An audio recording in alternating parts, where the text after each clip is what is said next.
नमस्ते साथीहरू, हामीहरूले लास्ट लेक्चरमा जर्नल इन्ट्रीको एउटा बेसिक क्वेसन गरेर हेरेका थियौँ र हामीहरूले त्यहाँ डुअलिटी कन्सेप्ट पनि पढेका थियौँ। अब आजको हाम्रो यस लेक्चरमा हामीहरू पर्चेज सम्बन्धी ट्रान्जेक्सनहरूको अनि सेल्स सम्बन्धी ट्रान्जेक्सनहरूको, त्यसै गरी क्यापिटल भनेको के, ड्रइङ भनेको के हो भन्ने कुरामा आज अगाडि बढ्न गइरहेका छौँ र यिनीहरूको हामीहरू जर्नल इन्ट्री पनि हेर्न गइरहेका छौँ। र सर्वप्रथम सुरु गरौँ पर्चेजबाट। अब पर्चेज त पर्चेज, अस्ति पनि हामीले पर्चेजको जर्नल इन्ट्री त गऱ्यौँ, तर पर्चेज अफ गुड्सको पर्चेज गर्दाखेरि के जर्नल इन्ट्री हुन्छ त्यो सुरु गरौँ। पर्चेज अफ गुड्सको पर्चेज गर्दाखेरि के जर्नल इन्ट्री पास गर्ने। अब सर्वप्रथम हामीहरू यहाँ हेरौँ, पर्चेज अफ मसिनरीको जर्नल इन्ट्री अस्ति के थियो? पर्चेज अफ मसिनरी, यसको जर्नल इन्ट्री के हुन्छ भन्दाखेरि मसिनरी पर्चेज गऱ्यौँ, यहाँ अफ ₹5,000 पनि भनिदिउँ, ₹4 भनौँ है, ₹4,5,000। अब यहाँ हेरौँ, मसिनरी किन्दाखेरि मसिनरी भन्ने एसेट्स बढ्छ र मसिनरी भन्ने एसेट्स बढेपछि मसिनरीलाई हामीले डेबिट गरिदिन्छौँ, त्यसैले मसिनरी अकाउन्ट डेबिट गरिदिन्छौँ, मसिनरी अकाउन्ट डेबिट गरिदिन्छौँ र हाम्रो ₹5,000 क्यास बाहिर गएको होला, हामीले तिरेको होलाौँ, त्यसैले क्रेडिट केलाई गर्ने? क्यास अकाउन्टलाई गर्ने, टु क्यास अकाउन्ट। कति रुपियाँले? ₹5,000, ₹5,000। त्यसै गरी अब यहाँ हेरौँ, पर्चेज अफ गुड्सको journal entry, purchase of goods ₹5,000। अब यहाँ हेरौँ, अब हामीहरूले यहाँ मसिनरी भन्ने एसेट्सलाई डेबिट गरेका छौँ, त्यसै गरी अस्ति हामीले एसेट्सको डेफिनेसनमा गुड्स पनि हाम्रो एसेट हो भनेर पढेका थियौँ। त्यसैले सबै हामीहरूले के सोध्छौँ, तर यो सोच्नु चाहिँ गल्ती हो है। अब के सोध्छौँ भन्दाखेरि गुड्स भन्ने एसेट बढ्यो होला, त्यसैले हामीले गुड्स अकाउन्टलाई डेबिट गरिदिने, र टु क्यास भन्ने एसेट घट्यो होला, त्यसैले हामीले टु क्यास अकाउन्ट भनेर क्रेडिट गरिदिन्छौँ ₹5,000, ₹5,000। तर यो जर्नल इन्ट्री चाहिँ गल्ती छ। किन गल्ती छ त्यही आज हामी लेक्चरमा बुझ्न गइरहेका छौँ। अब सुरु गरौँ आजको लेक्चर। अब यहाँ हेरौँ, यो मैले मेटाएँ है। अब यहाँ हेरौँ, गुड्स भनेको के? गुड्स भनेको के हो? अब यहाँ हेरौँ, कुनै पनि एउटा किराना पसल इमेजिन गरौँ है, एउटा किराना पसल इमेजिन गरौँ, किराना पसलको लागि गुड्स भनेको के हो त? सामानहरू, वस्तुहरू भनौँ होइन। मतलब किराना पसलले जुन जुन सामान बेच्नको लागि ल्याछ त्यो नै त्यसको लागि गुड्स हो नि त। अब मैले कुनै सामान बेच्नको लागि किनेको छु भने, अब यहाँ हेरौँ है, बेच्नको लागि किनेको छु र त्यो सामान बेचे बापत मलाई के बेनिफिट हुन्छ? हुन्छ। र के त्यो बेनिफिट मलाई वर्षैभरि हुन्छ? किनकि मैले सामान त थुप्राएर राखेको हुन्छु र त्यो थुप्रेको सामान चाहिँ मैले बेच्दै जाँदाखेरि मलाई पैसा आउँछ, मैले पैसा लिएर बेच्ने हो नि त। त्यसैले अब किराना पसलले पनि त्यही गर्छ, सामानहरू ल्याउँछ र बेच्नको लागि राखेको हुन्छ। त्यसै गरी अस्ति हामीले एउटा डेफिनेसन पढेको छौँ, एक्सपेन्सको डेफिनेसन, याद छ तपाईँहरूलाई? एक्सपेन्सको डेफिनेसन के छ भन्दाखेरि कुनै पनि spendings, any spendings from which the entity अथवा अर्गनाइजेसन जे भने पनि हुन्छ, अथवा कम्पनी भनौँ होइन, any spendings from which the entity derives अथवा gets the benefit for the period of 12 months 12 months भनेका थियौँ। र यो 12 months किन भनिन्छ भन्दाखेरि हाम्रो अकाउन्टिङ इयर भनेको नै 12 महिनाको हुन्छ, अथवा नर्मल्ली पनि हाम्रो क्यालेन्डर इयर पनि त 12 महिनाकै हुन्छ होइन। त्यसैले अकाउन्टिङ इयर पनि हाम्रो 12 महिनाको हुन्छ। त्यो भनेको हाम्रो नेपालमा चाहिँ नै श्रावणको फर्स्टदेखि असाढको मसान्तसम्म हुन्छ है। त्यो भनेको अकाउन्टिङ इयर भनेर बुझ्छौँ हामीहरूले। र अब यहाँ हेरौँ, अब किराना पसलले के ल्याउँछ? चामल ल्याउँछ होला बेच्नको लागि, त्यसै गरी पिठो ल्याउँछ होला स्टकमा अथवा गुड्स भनौँ, त्यसै गरी अरू के ल्याउँछ? नुडल्सहरू ल्याउँछ होला, अरू बिस्किट्सहरू ल्याउँछ होला। अब यो सबै कमन हेडिङ चाहिँ के हो त, गुड्स बेच्नको लागि ल्यायो नि त, फोर रिसेल पर्पोज ल्याएको। के को लागि ल्यायो भन्दाखेरि फोर रिसेल पर्पोजको लागि, फोर सेल पर्पोजको लागि भनौँ, सेल पर्पोजको लागि। र अब यहाँ हेरौँ, यस्तो सामानहरू ल्याएपछि त्यसले त आफ्नो अकाउन्टिङ इयर, आफ्नो पुरै यो 12 महिनाभरिमा त्यसको इन्टेन्सन के हुन्छ, बेच्ने इन्टेन्सन हुन्छ। र त्यहाँबाट त्यसले के गर्छ भन्दाखेरि बेनिफिट पाउँछ। बेनिफिट भनेको बेचेर पैसा कमाउनु। त्यसै कारणले यो एक्सपेन्सको कन्सेप्ट चाहिँ हाम्रो पर्चेज अफ गुड्सको केसमा म्याच हुने हुनाले पर्चेज अफ गुड्स भनेको हाम्रो एक्सपेन्स मानिन्छ है। अब यहाँ भाइ बहिनीहरू अथवा साथीहरूले के सोच्नु सक्नुहुन्छ भन्दाखेरि, अब यो गुड्सहरू त वर्षभरिमै नबेच्यो भने त केही न केही त बाँकी होला नि त, त्यो सामान त्यो गोदाममा बाँकी होला अथवा दोकानमा नबेचिएको सामान बाँकी होला। हो, त्यस्तो नबेचेको केसमा हामीले वर्षको एन्डमा अथवा यो 12 महिना पछि भन्नाले अर्को वर्ष सुरुवात हुँदाखेरि फर्स्ट डेमा अथवा यो वर्षको लास्टमा, यो अहिलेको वर्षको लास्टमा भनौँ, त्यसले एसेट भनेर देखाउँछ। र त्यसलाई नै हामीले क्लोजिङ स्टक भनेर भन्छौँ। यो कन्सेप्ट चाहिँ हामीले बिस्तारै पढ्दै जान्छौँ। क्लोजिङ स्टक कन्सेप्ट भनेको हाम्रो पर्चेजसँग नै रिलेटेड छ। कुनै सामान यो वर्षभरि हामीले बेचिसकेका छैनौँ भने अर्को वर्षमा हामीले त्यो सामान लगेर जान्छौँ। त्यो सामान त हामीले फाल्दिनौँ नि त, अब अर्को वर्ष बेच्छौँ। त्यसैले हामीले त्यसलाई आफ्नो स्टकमा राख्छौँ र त्यसलाई भन्छ क्लोजिङ स्टक। र त्यस्तो क्लोजिङ स्टक चाहिँ हाम्रो एसेट हुन्छ भनेर हामीले बिस्तारै पढ्छौँ। तर अहिलेको केसमा के बुझौँ भन्दाखेरि पर्चेज अफ गुड्स भनेको चाहिँ एक्सपेन्स हो, यति बुझौँ। र एक्सपेन्सको जर्नल इन्ट्री चाहिँ के हुन्छ भन्दाखेरि मैले अस्ति भनेको छु, बढ्दाखेरि डेबिट गर्ने र एक्सपेन्स घट्दाखेरि क्रेडिट गर्ने। त्यसै गरी अब यहाँ पर्चेज अफ गुड्सको जर्नल इन्ट्री के होला त भन्दाखेरि म यहाँ माथि लेख्छु। अब पहिलो इफेक्ट भनेको हाम्रो खर्च भयो, परचेज भयो। र परचेज भएपछि हामीले खर्च बढ्यो र खर्च बढ्नु भनेको हाम्रो डेबिट इफेक्ट दिनु हो। त्यसैले हामीले पर्चेज अकाउन्टलाई डेबिट गर्छौँ। अब यहाँ गुड्स भन्ने अकाउन्टलाई नगरेर परचेज भन्ने अकाउन्टलाई डेबिट गर्छौँ। परचेज अकाउन्ट डेबिट टु के गर्ने, अब पैसा दिएको हो भने क्यास गरिदिने, ₹5,000 भने चाहिँ हाम्रो टु क्यास अकाउन्ट गरिदिउँ। क्यास घटेको होला, क्यास अकाउन्ट भनेर ₹5,000 हामीले इन्ट्री पास गरिदियौँ। र यसको कन्सेप्ट चाहिँ यही हो। र अब हामीहरूले यो पर्चेज अफ गुड्स पनि हाम्रो क्वेसनमा चाहिँ भन्दाखेरि विभिन्न तरिकाले दिन सक्छ। र म त्यो तपाईँहरूलाई यहाँ भन्छु।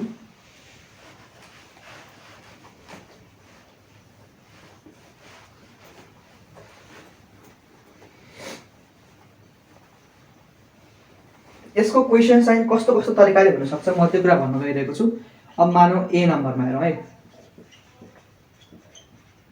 पर्चेज अफ गुड्स वर्थ ₹5,000 पहिलो क्वेसन यो रहेको छ।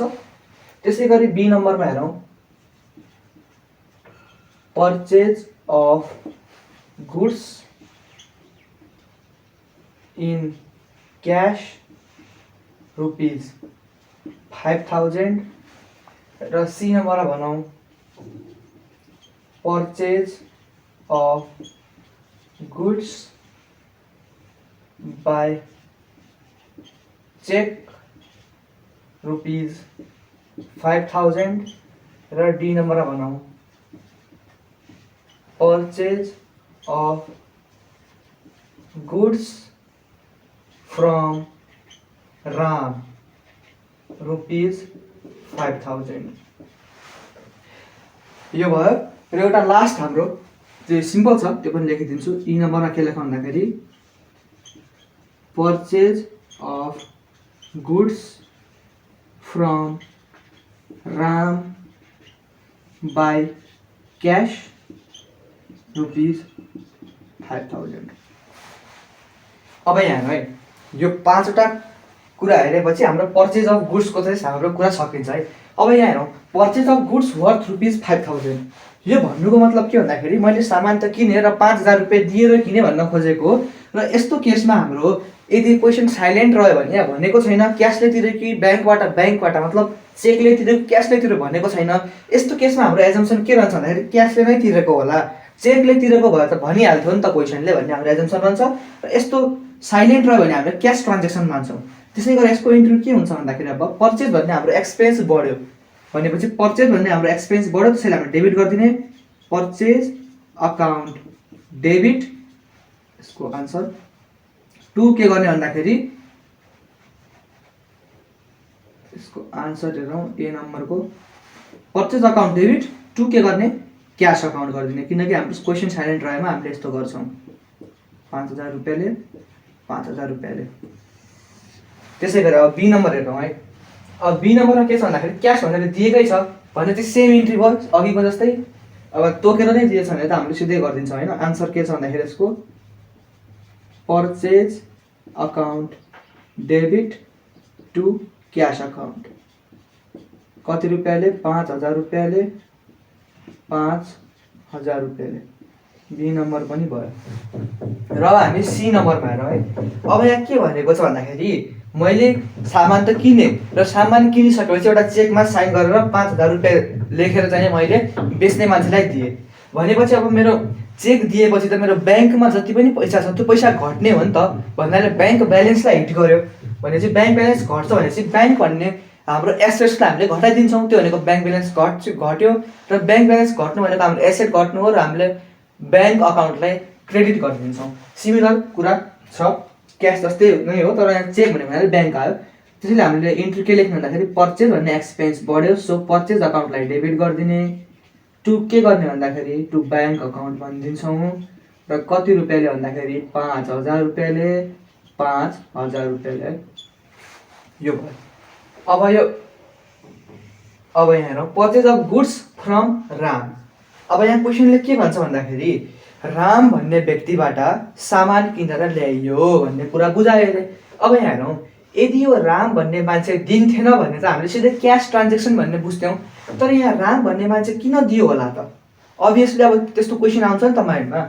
यदि राम भन्ने मान्छे दिएको यहाँ तोकेर दिन्थेन भने त हामीले क्यास ट्रान्जेक्सन मान्थ्यौँ, सिम्पल हाम्रो यो फर्स्ट नम्बर जस्तो भइहाल्थ्यो। तर राम भन्ने मान्छे किन दियो भन्दाखेरि ताकि त्यो जर्नल इन्ट्री पास गर्नेवालालाई थाहा होस् कि यो सामान राम भन्ने व्यक्तिबाट क्रेडिटमा लिएर आएको हो। भन्नको मतलब राम भन्ने व्यक्ति भनेको हाम्रो क्रेडिटर भयो। क्रेडिटर भनेको हाम्रो लायबिलिटी हो र लायबिलिटी बढ्नु भनेको हाम्रो क्रेडिट इफेक्ट दिनु हो। त्यसैले हामीले यहाँ राम भन्ने मान्छेलाई क्रेडिटमा देखाउँछौँ। अब नाम दिन्थेन सिधै फ्रम क्रेडिटर मात्र भन्थ्यो अथवा म यसपछि भनिदिन्छु त्यो कुरा। अब यहाँ purchase of goods from Ram rupees 5000 भन्नु मतलब पहिलो कुरा त सेम त्यही छ, पर्चेज अकाउन्टलाई डेबिट गरिदिने, खर्च बढ्यो अकाउन्ट डेबिट 5000 रुपियाँ टु के भन्ने भन्दाखेरि टु राम अकाउन्ट भनेर हामीले यहाँ 5000 रुपियाँले। राम अकाउन्ट किन क्रेडिट भयो भन्दाखेरि राम भन्ने व्यक्ति हाम्रो क्रेडिटर हो र क्रेडिटरबाट हामीले केही सामान ल्याछौँ भने क्रेडिटरलाई तिर्नुपर्ने हुन्छ हामीले र तिर्नुपर्ने बढ्यो भने क्रेडिटर बढ्यो र क्रेडिटर बढ्यो भनेपछि हाम्रो लायबिलिटी बढ्यो र हाम्रो क्रेडिट इफेक्ट हुन्छ। हामीले राम भन्ने मान्छेलाई क्रेडिट गरिदियौँ। तर अब यहाँ हेरौँ यो क्वेसनमा यस्तो पनि हुनसक्छ purchase of goods from creditor rupees 5000। अब यहाँ क्रेडिटर भनेर तोकेर दिएको छ भने हामीले टु क्रेडिटर गरिदिन्छौँ, क्रेडिटरलाई क्रेडिट गरिदिन्छौँ। त्यसै गरी यसको जर्नल इन्ट्री के होला भन्दाखेरि पर्चेज अकाउन्ट डेबिट गरिदिने टु क्रेडिटर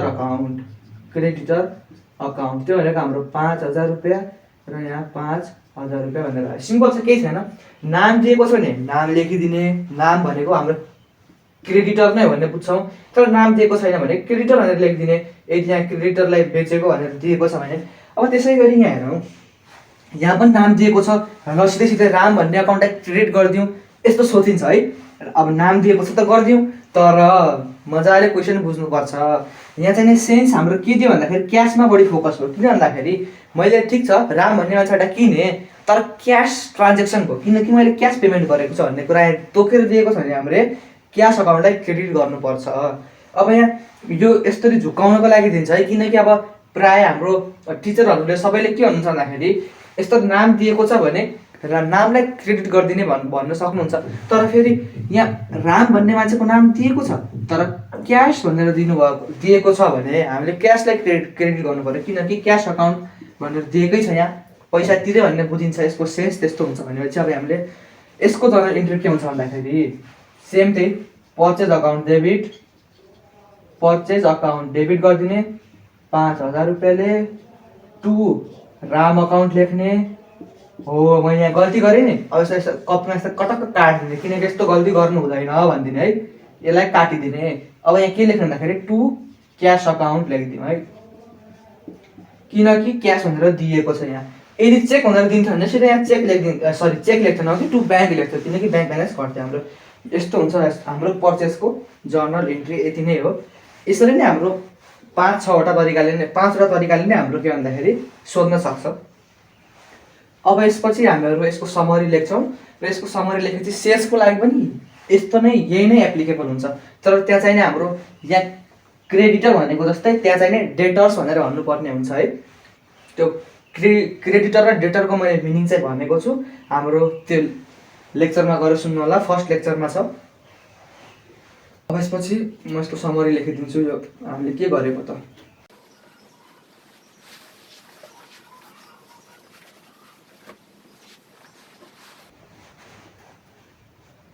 अब हेर्नु है समरी। अब समरी हेर्दाखेरि के छ भन्दाखेरि पहिलो अघि हामीले गरेकै कुरा लेख्ने हो, यसमा बाँकी कुरा केही पनि लेख्दैनौँ। यहाँ लेखौँ if the question is silent, यदि क्वेसन साइलेन्ट भयो भने एज्युम क्यास पेमेन्ट। यदि क्वेसन साइलेन्ट रह्यो भने हामीले क्यास तिरेर हामीले सामान किनेको होला भन्ने कुरा हामीले एज्युम गर्नु पर्यो। त्यसै गरी इफ द, यो भनेको हाम्रो हामीले अब गरेको ए नम्बर जस्तो है, यहाँ मैले ठ्याक्कै लेखिदिन्छु। If the question states whether the payment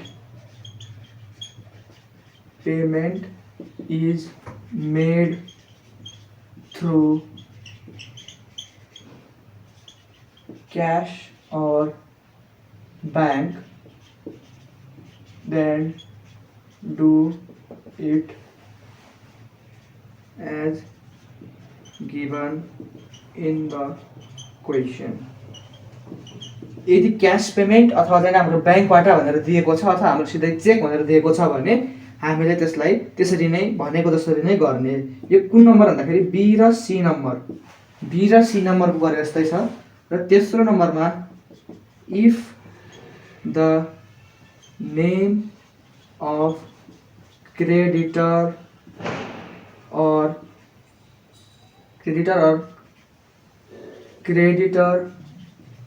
is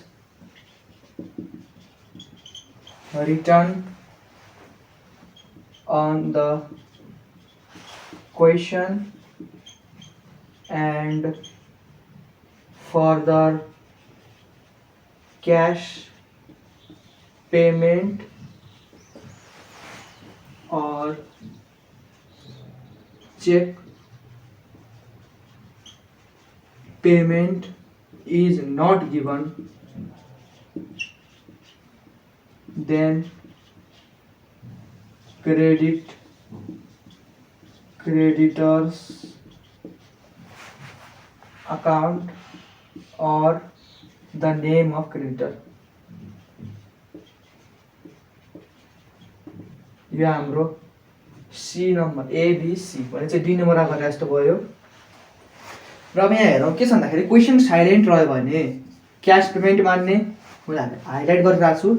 र यदि क्वेसनले के भन्छ भन्दाखेरि क्यास और ब्याङ्कबाट पेमेन्ट भन्छ, क्वेसनले के भन्छ भन्दाखेरि क्यास और ब्याङ्कबाट पेमेन्ट गर्छ भने चाहिँ do it as given in the क्वेसनले भने जसरी नै गर्ने। अघि हामीले बी र सी नम्बरको हेरे जस्तै। र यदि क्रेडिटरको नाम दिएको छ, मतलब purchase of goods from Ram भनेर दिएको छ, अथवा खालि क्रेडिटर मात्र भनेको छ, purchase of goods from creditor भनेको छ भने, र क्वेसनमा फर्दर कुनै पनि क्यास पेमेन्ट अथवा चेक पेमेन्ट भनेर दिएको छैन भने, नट गिभन है, यस्तो दिएको छैन भने त्यति बेला चाहिँ नै क्रेडिट केलाई गर्ने, क्रेडिटरको खातालाई गर्ने, अथवा नेम अफ द क्रेडिटर, त्यो राम एकाउन्ट हेरे जस्तै नेम अफ द क्रेडिटरलाई गरिदिने। यो हामीले डी नम्बर हेरे जस्तै। र ई नम्बरमा हेरेको भनेको यसैको उल्टा हो। मतलब के भन्दाखेरि यदि फर्दर क्यास पेमेन्ट भनेको छ अथवा चेक पेमेन्ट भनेको छ भने, गिभन छ भने, त्यति बेला चाहिँ क्यास अथवा ब्याङ्कलाई क्रेडिट गर्नुपर्छ भन्ने कुरा हो। र हामीले यसपछि अब सेल्सको जर्नल एन्ट्री हेर्न गइरहेका छौँ। यो रहेको समरी र यो समरी हाम्रो सेल्समा पनि यस्तो यस्तो नै क्वेसनहरू छ, हेर्छौँ। यो समरी चाहिँ त्यहाँ पनि लाग्छ, सेल्सको केसमा पनि लाग्छ है। ल अब दोस्रोमा हेरौँ, सेल अफ गुड्स भनेर है। सेल अफ गुड्स, सामानहरूको बिक्री, जहाँबाट हामीले बेनिफिट कमाउँछौँ भनेका थियौँ त्यस्तै। यसको सिधै इक्जाम्पल हेरौँ, सामान बेचेको इक्जाम्पल सेम अघि यस्तै क्वेसन छ। यहाँ के लेखौँ भन्दाखेरि सेल अफ गुड्स वर्थ ₹5,000। त्यसै गरी बी नम्बरमा sale of goods for cash ₹5,000 नै भनौँ अहिलेको लागि। त्यसै गरी सी नम्बरमा हेरौँ, sale of goods and cheque received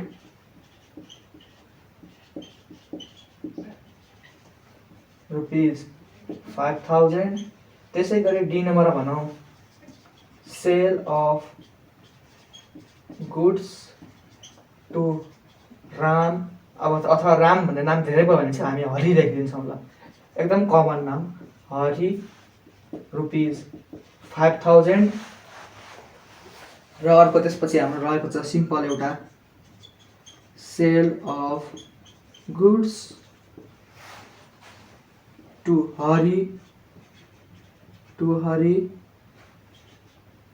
and cheque received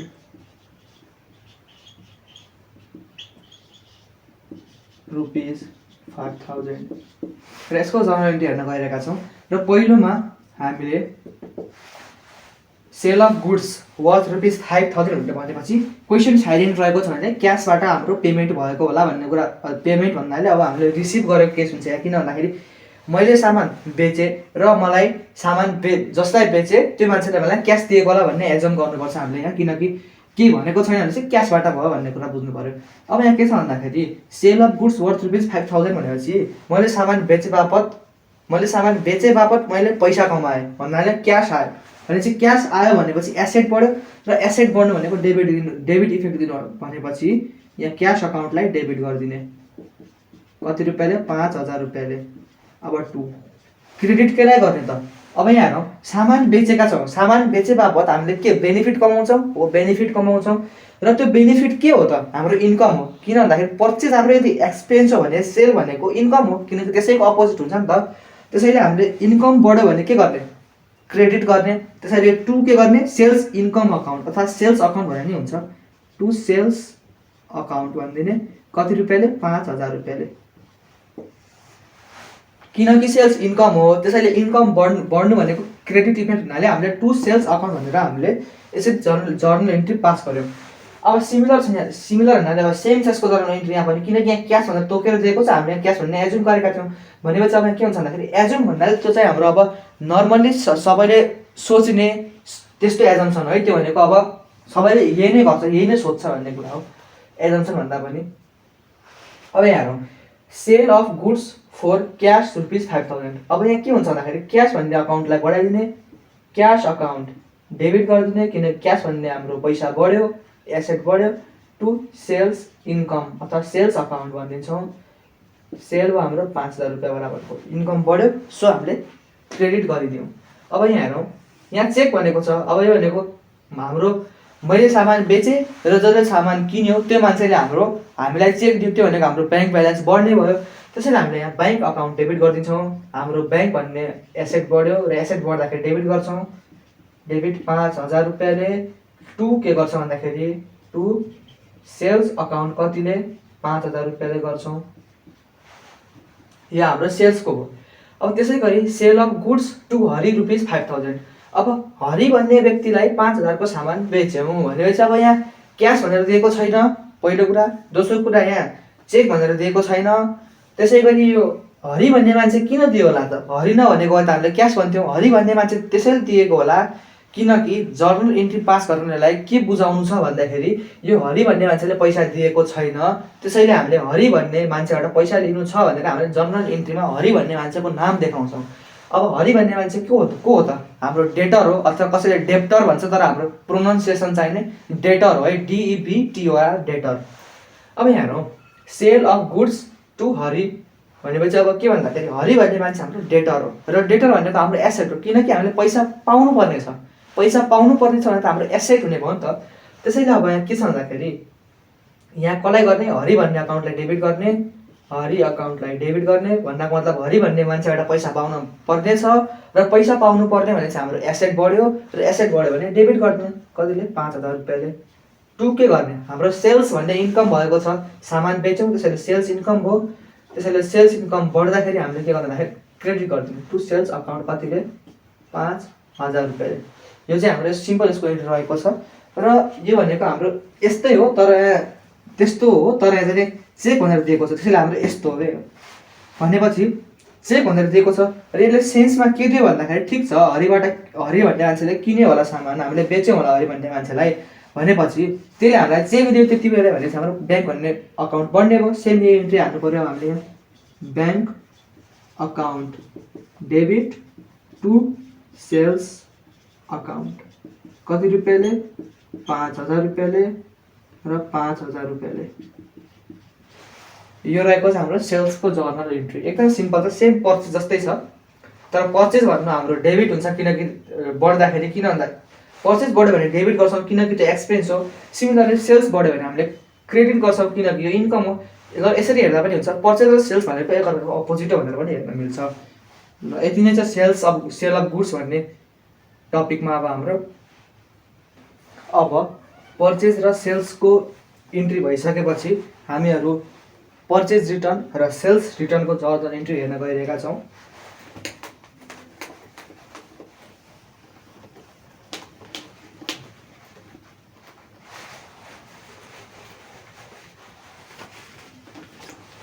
अब यहाँ 3 नम्बरमा मैले लेखेँ पर्चेज रिटर्न,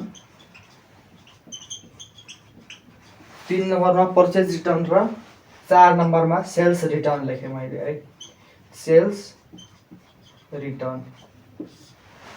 अब यहाँ हेरौँ, पर्चेज रिटर्न र सेल्स रिटर्न।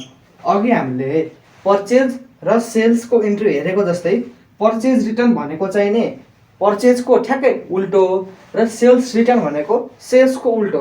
अब यसको मिनिङ के हो भन्दाखेरि, मैले जस्तै सामान किनेर ल्याएँ, मैले चाहिँ कहीँबाट मानौ सामान किनेर ल्याएँ, र त्यो सामानमा के डिफेक्ट भयो होला, अथवा त्यो सामान चाहिँ मैले अगाडि एस्टिमेसन गरेको होला मलाई चाहिँ यति चाहिन्छ भनेर, तर मेरोमा चाहिँ बढी सामान आयो भनेपछि मैले त्यो सामान फिर्ता गरिदिन्छु।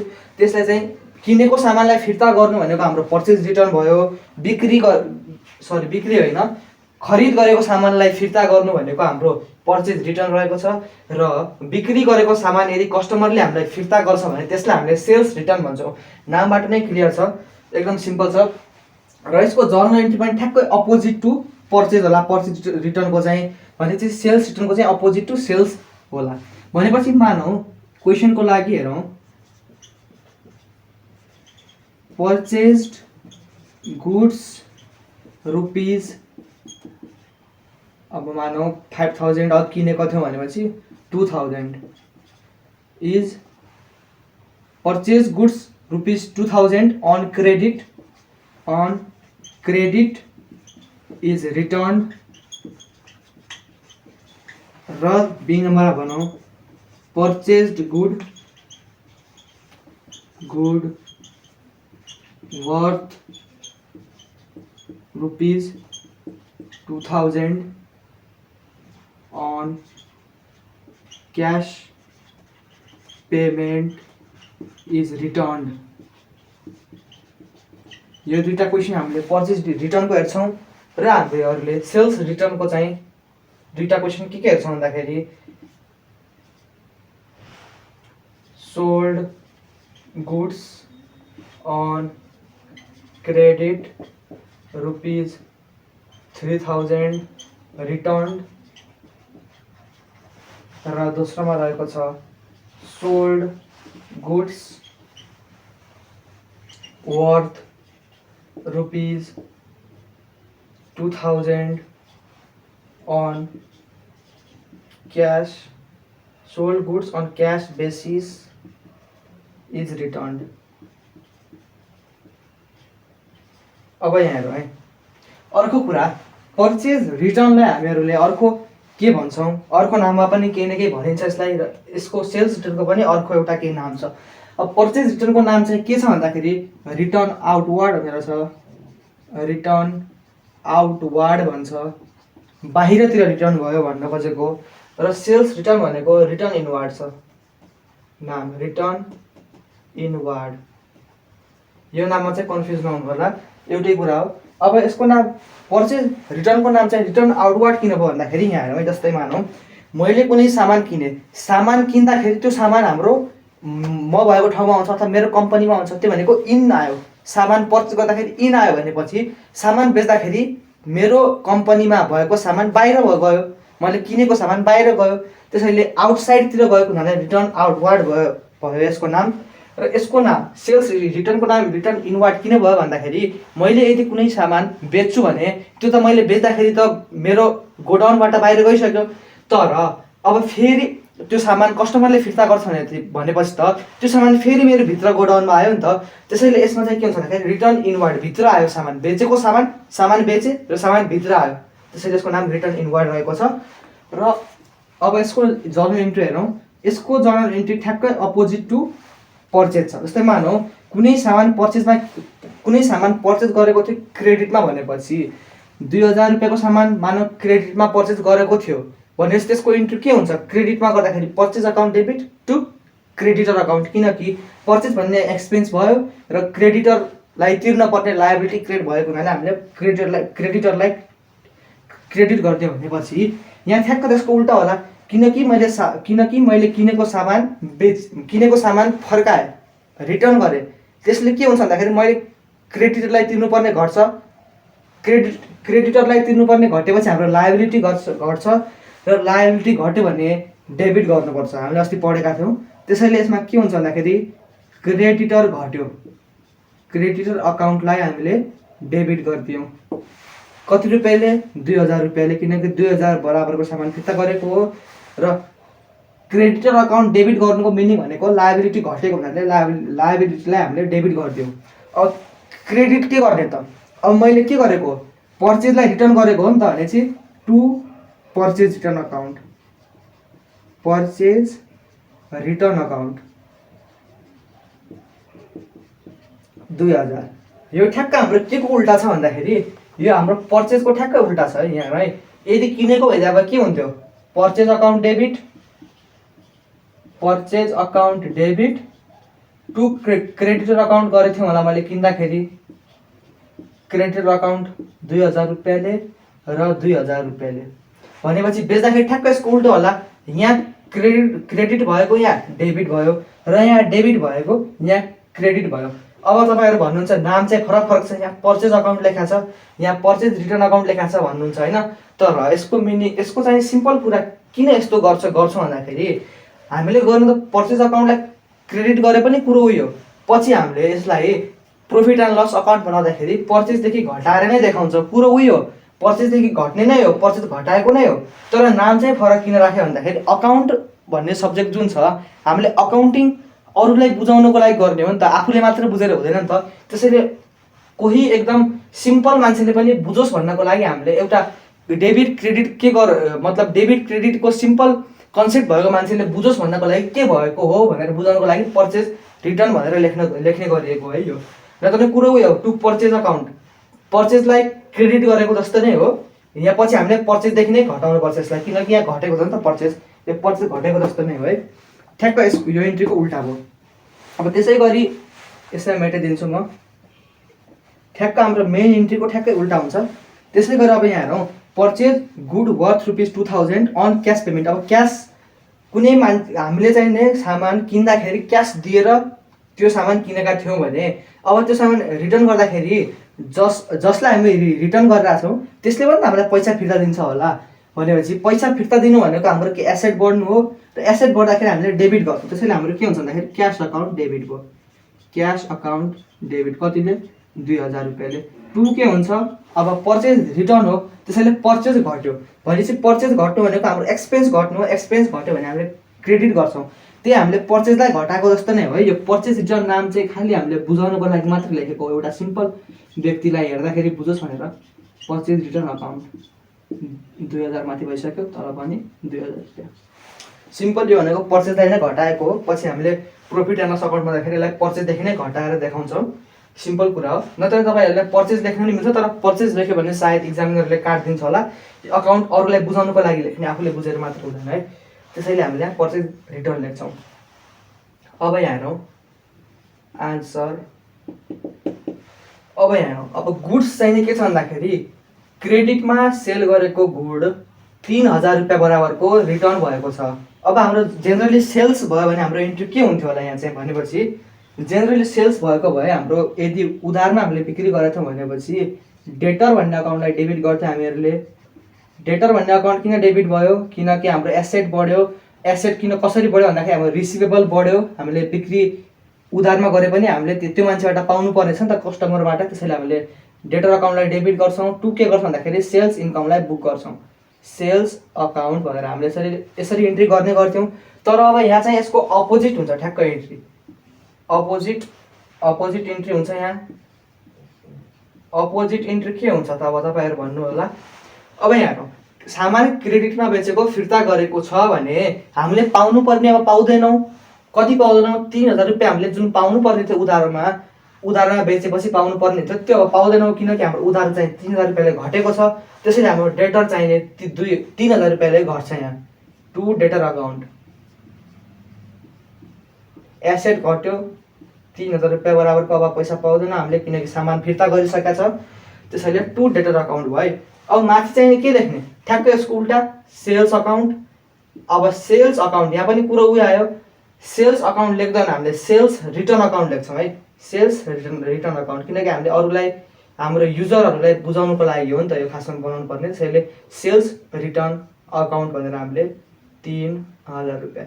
ठ्याक्कै यसको उल्टा चाहिँ खालि यहाँ चाहिँ सेल्स रिटर्न भनेर आउँछ र यहाँ चाहिँ पर्चेज रिटर्न भनेर मात्र आउँछ है। अब यहाँ हेरौँ त्यसै गरी अब क्यास बेसिसमा चाहिँ बेचेको सामान फिर्ता गर्छ भने हामीले फेरि पैसा दिनुपर्छ होला। त्यसैले पैसा घट्यो हाम्रो टु क्यास अकाउन्ट। सामान बेचेपछि टु क्यास अकाउन्ट भनेर कति आयो? 2000 रुपियाँ आयो। र माथि डेबिट चाहिँ केलाई गर्छ भन्दाखेरि सेल्स रिटर्नलाई डेबिट गरिदिन्छौँ किनकि हाम्रो इन्कम चाहिँ घट्यो। अघि चाहिँ हाम्रो बेच्दाखेरि इन्कम बढ्छ भने त्यो सामान फिर्ता भने हाम्रो इन्कम घट्छ होला। सेल्स रिटर्न अकाउन्ट भनेर हामीले यहाँ लेख्छौँ। कतिले भन्दाखेरि 2000 रुपियाँ। यो रहेको छ हाम्रो पर्चेज रिटर्न र सेल्स रिटर्न, अथवा हाम्रो रिटर्न आउटवार्ड अथवा रिटर्न इनवार्डको चाहिँ एकदम यसको जर्नल इन्ट्री यो रहेको छ। अब चाहिँ मैले यसलाई मेटाउन गइरहेको छु।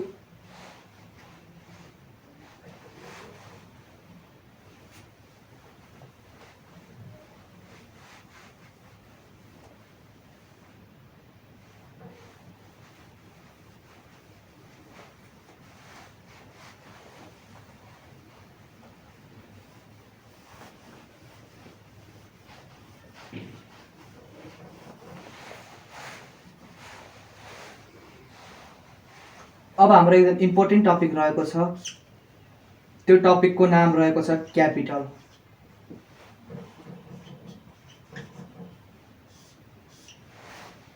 हामीले यो क्यापिटल भन्ने टपिकलाई पढ्छौँ र क्यापिटल भन्ने टपिक सँगसँगै हामीले ड्रइङ्सको पनि हेर्छौँ है। यो हाम्रो कति नम्बर भन्दाखेरि 1 2 अघि 3 4, अब यहाँ 5 नम्बर लेख्छौँ र यता 6 नम्बर लेख्छौँ। हामीहरूले आज पढेको कुरा यही नै हो। 6 नम्बर हाम्रो ड्रइङ्स भनेर आयो। अब हेरौँ के हो त क्यापिटल भनेको। नाम चाहिँ सुने जस्तो लाग्छ।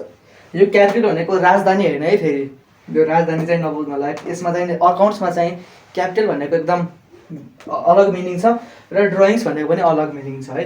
अरू ठाउँसँग कम्पेयर नगर्नु होला। र यसो क्यापिटल भनेको के हो त? नेपाली भन्दाखेरि पुँजी, पैसा नै नभनौँ, जे होस् हामीसँग भएको पुँजी। अथवा यसलाई के भन्दाखेरि एउटा मान्छे छ राम। यो पढ्नु भन्दा अगाडि हामीले एउटा कन्सेप्ट बुझौँ है। त्यो कन्सेप्ट बुझेपछि एकदम सजिलो हुन्छ। यो रहेको छ हाम्रो एउटा business entity concept. Business entity concept. यो बिजनेस एन्टिटी कन्सेप्टले के भन्छ भन्दाखेरि यो बिजनेस एन्टिटी कन्सेप्ट बुझ्नुभयो भनेपछि क्यापिटल र ड्रइङ भनेको एकदम मजाले बुझिन्छ।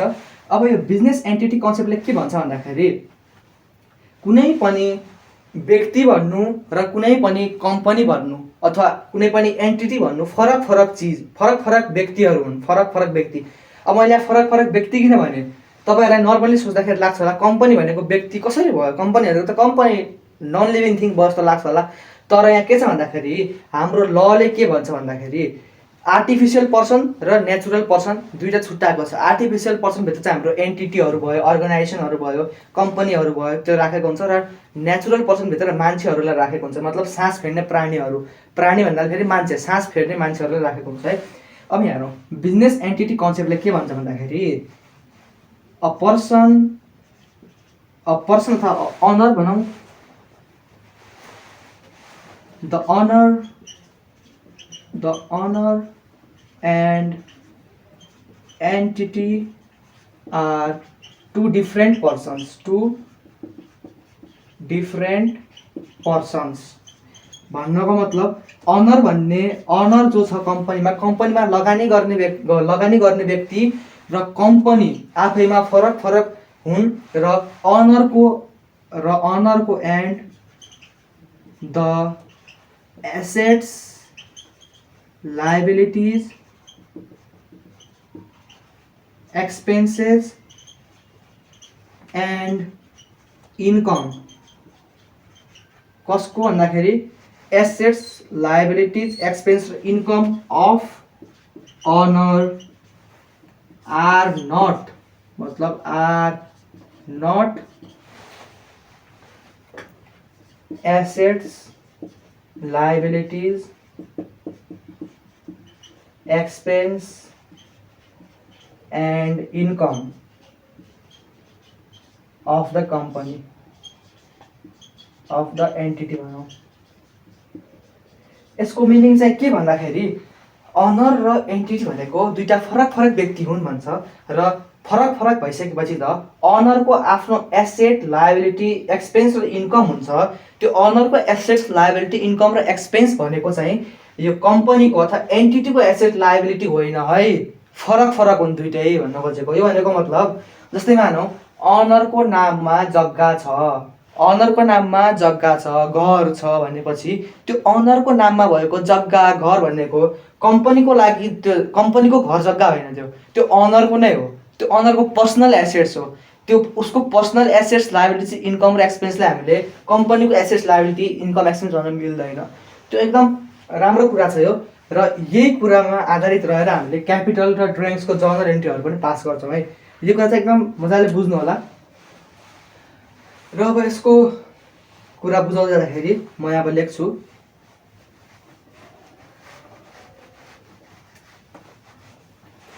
मानौँ राम भन्ने एउटा, अब राम भन्ने चाहिँ धेरै भन्छ कि मैले अब कुनै अरू नाम भन्छु है।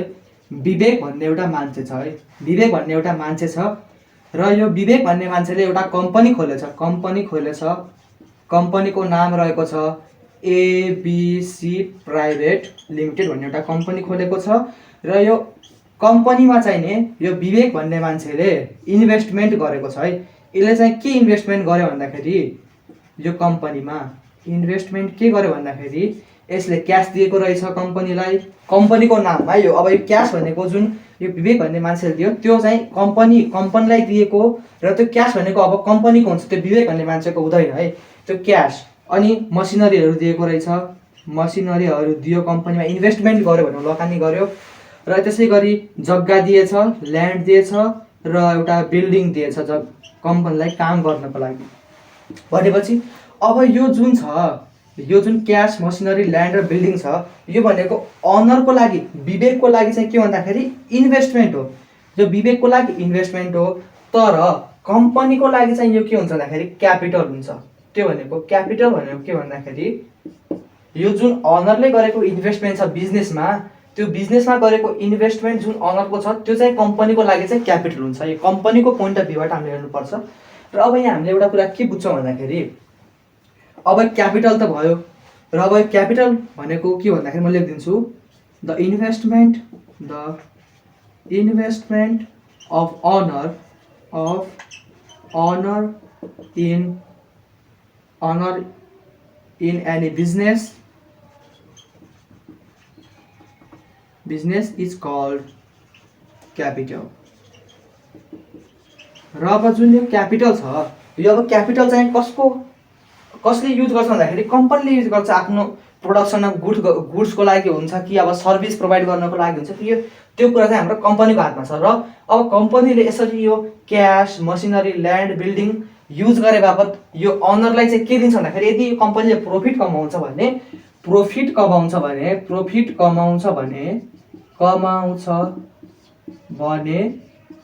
त्यो प्रफिट कसलाई दिन्छ?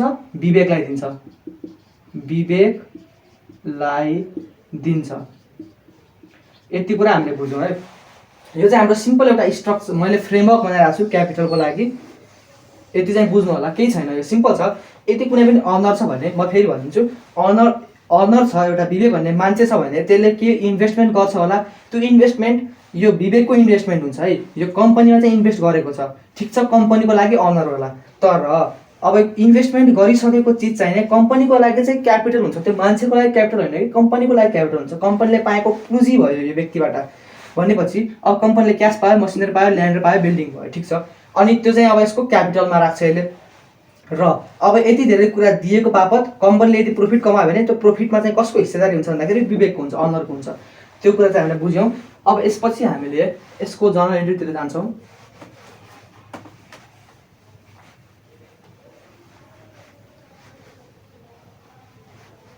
अब क्यापिटलको जर्नल एन्ट्री बुझ्न जाँदाखेरि क्यापिटल इज अ लायबिलिटी है, त्यो कुरा बुझ्नु हुन्छ। Capital is a liability, why, यो कुरा बुझौँ। अब यहाँ है, म पुरै नेपाली लेखिदिन्छु, केही छैन। अब जस्तै मानौँ क्यापिटल किन लायबिलिटी भयो, म पहिला भनिदिन्छु किन क्यापिटल लायबिलिटी भन्दाखेरि यदि कुनै विवेक भन्ने मान्छे, अघिको इक्जाम्पलमा हेरौँ, यदि कुनै पनि मान्छेले कम्पनीमा इन्भेस्ट गर्छ भने, कम्पनीमा इन्भेस्ट गर्यो भने त्यो मान्छेको लागि चाहिँ त्यो मान्छेको लागि, विवेकको लागि त इन्भेस्टमेन्ट भयो, तर कम्पनीको पोइन्ट अफ भ्यू फरक हुन्छ है। कम्पनीको लागि चाहिँ के हुन्छ भन्दाखेरि त्यो क्यापिटल हुन्छ। किन क्यापिटल? त्यो त्यस बापत त्यसले प्रफिट दिनुपर्ने हुन्छ नि त। भनेपछि यहाँ लेखौँ, अब हेरौँ, क्यापिटल भनेको अनरले कम्पनीमा गरेको इन्भेस्टमेन्ट हो। अब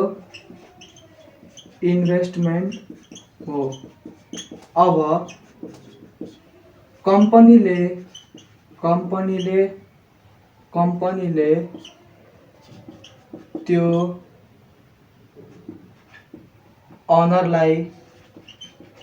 अनरलाई इन्भेस्टमेन्ट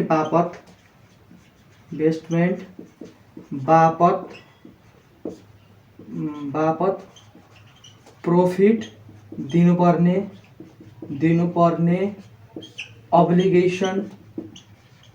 अब्लिगेसन और लायबिलिटी क्रिएट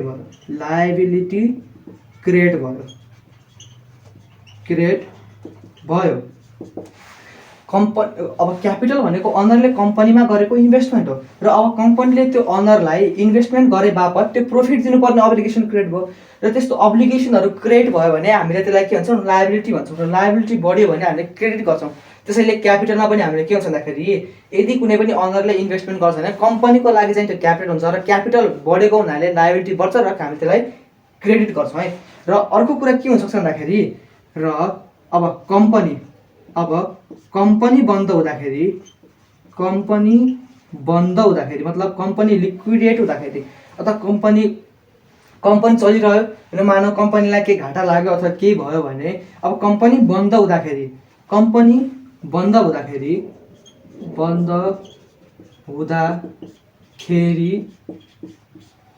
त्यो अनरको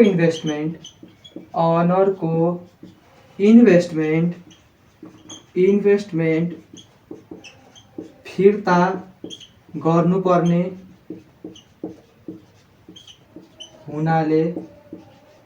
हुनाले पनि त्यो क्यापिटल इज लायबिलिटी।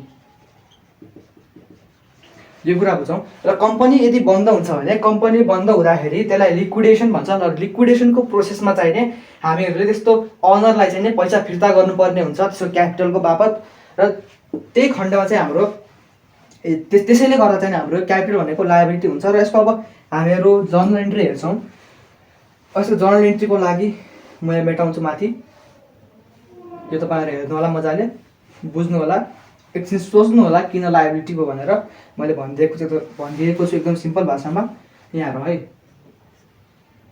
क्यास यो चाहिँ हाम्रो in the books of ABC limited है। अब यहाँ हेरौँ क्वेसन के छ भन्दाखेरि अनर अथवा प्रोप्राइटर जे भने पनि हुन्छ है, प्रोप्राइटर अथवा अघिको इक्जाम्पलमा हाम्रो के छ भन्दाखेरि मान्छेको नाम पनि दिन सक्छ, राम जे पनि हुनसक्छ। Brought cash rupees 5000, machinery rupees 6000, त्यसै गरी कमा building rupees 8000 as a capital. अथवा ब्रडको ठाउँमा यहाँ अरू पनि लाग्न सक्छ, जस्तै अर इन्ट्रोड्युस्ड, यस्तो शब्दहरू जे पनि हुनसक्छ है। अनर प्रोप्राइटर राम जे भनेर पनि दिन सक्छ, ब्रड अथवा इन्ट्रोड्युस जे पनि भन्न सक्छ। Cash rupees 5000, machinery rupees 6000, building rupees 8000 as a capital.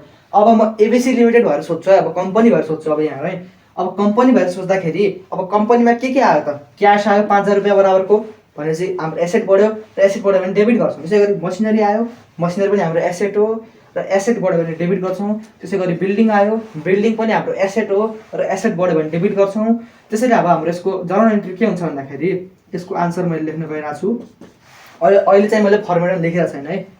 अब यहाँ हेरौँ, क्यास अकाउन्ट डेबिट भयो, क्यास अकाउन्ट डेबिट भयो किनकि हाम्रो एसेट बढ्यो, त्यसैले डेबिट भयो कतिले 5000 रुपियाँले।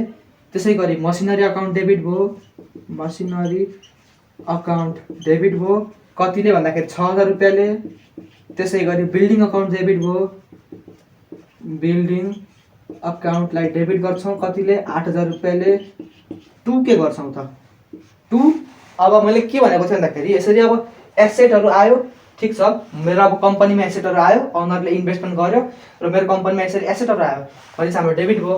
र अब क्रेडिट केलाई गर्ने, क्यापिटल अकाउन्टलाई गर्ने। किन गर्ने मैले अघि भन्छ, किनकि अब पछि हाम्रो अनरलाई प्रफिट दिने कुराहरू हुनसक्छ अथवा अनरलाई हामीले पुरै क्यापिटल त्यसले गरेको इन्भेस्टमेन्ट नै फिर्ता गर्न सक्नुपर्ने हुनसक्छ।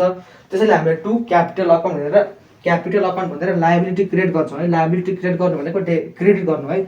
To capital account liability create भयो, कति रुपियाँ बराबरको भनेपछि अब जोड्नु पऱ्यो। 8000, 6000 र 5000लाई जोडौँ। 5 6 11 र 11 मा 8 जोड्दाखेरि 19000 रुपियाँ भयो, 19000 रुपियाँ भयो।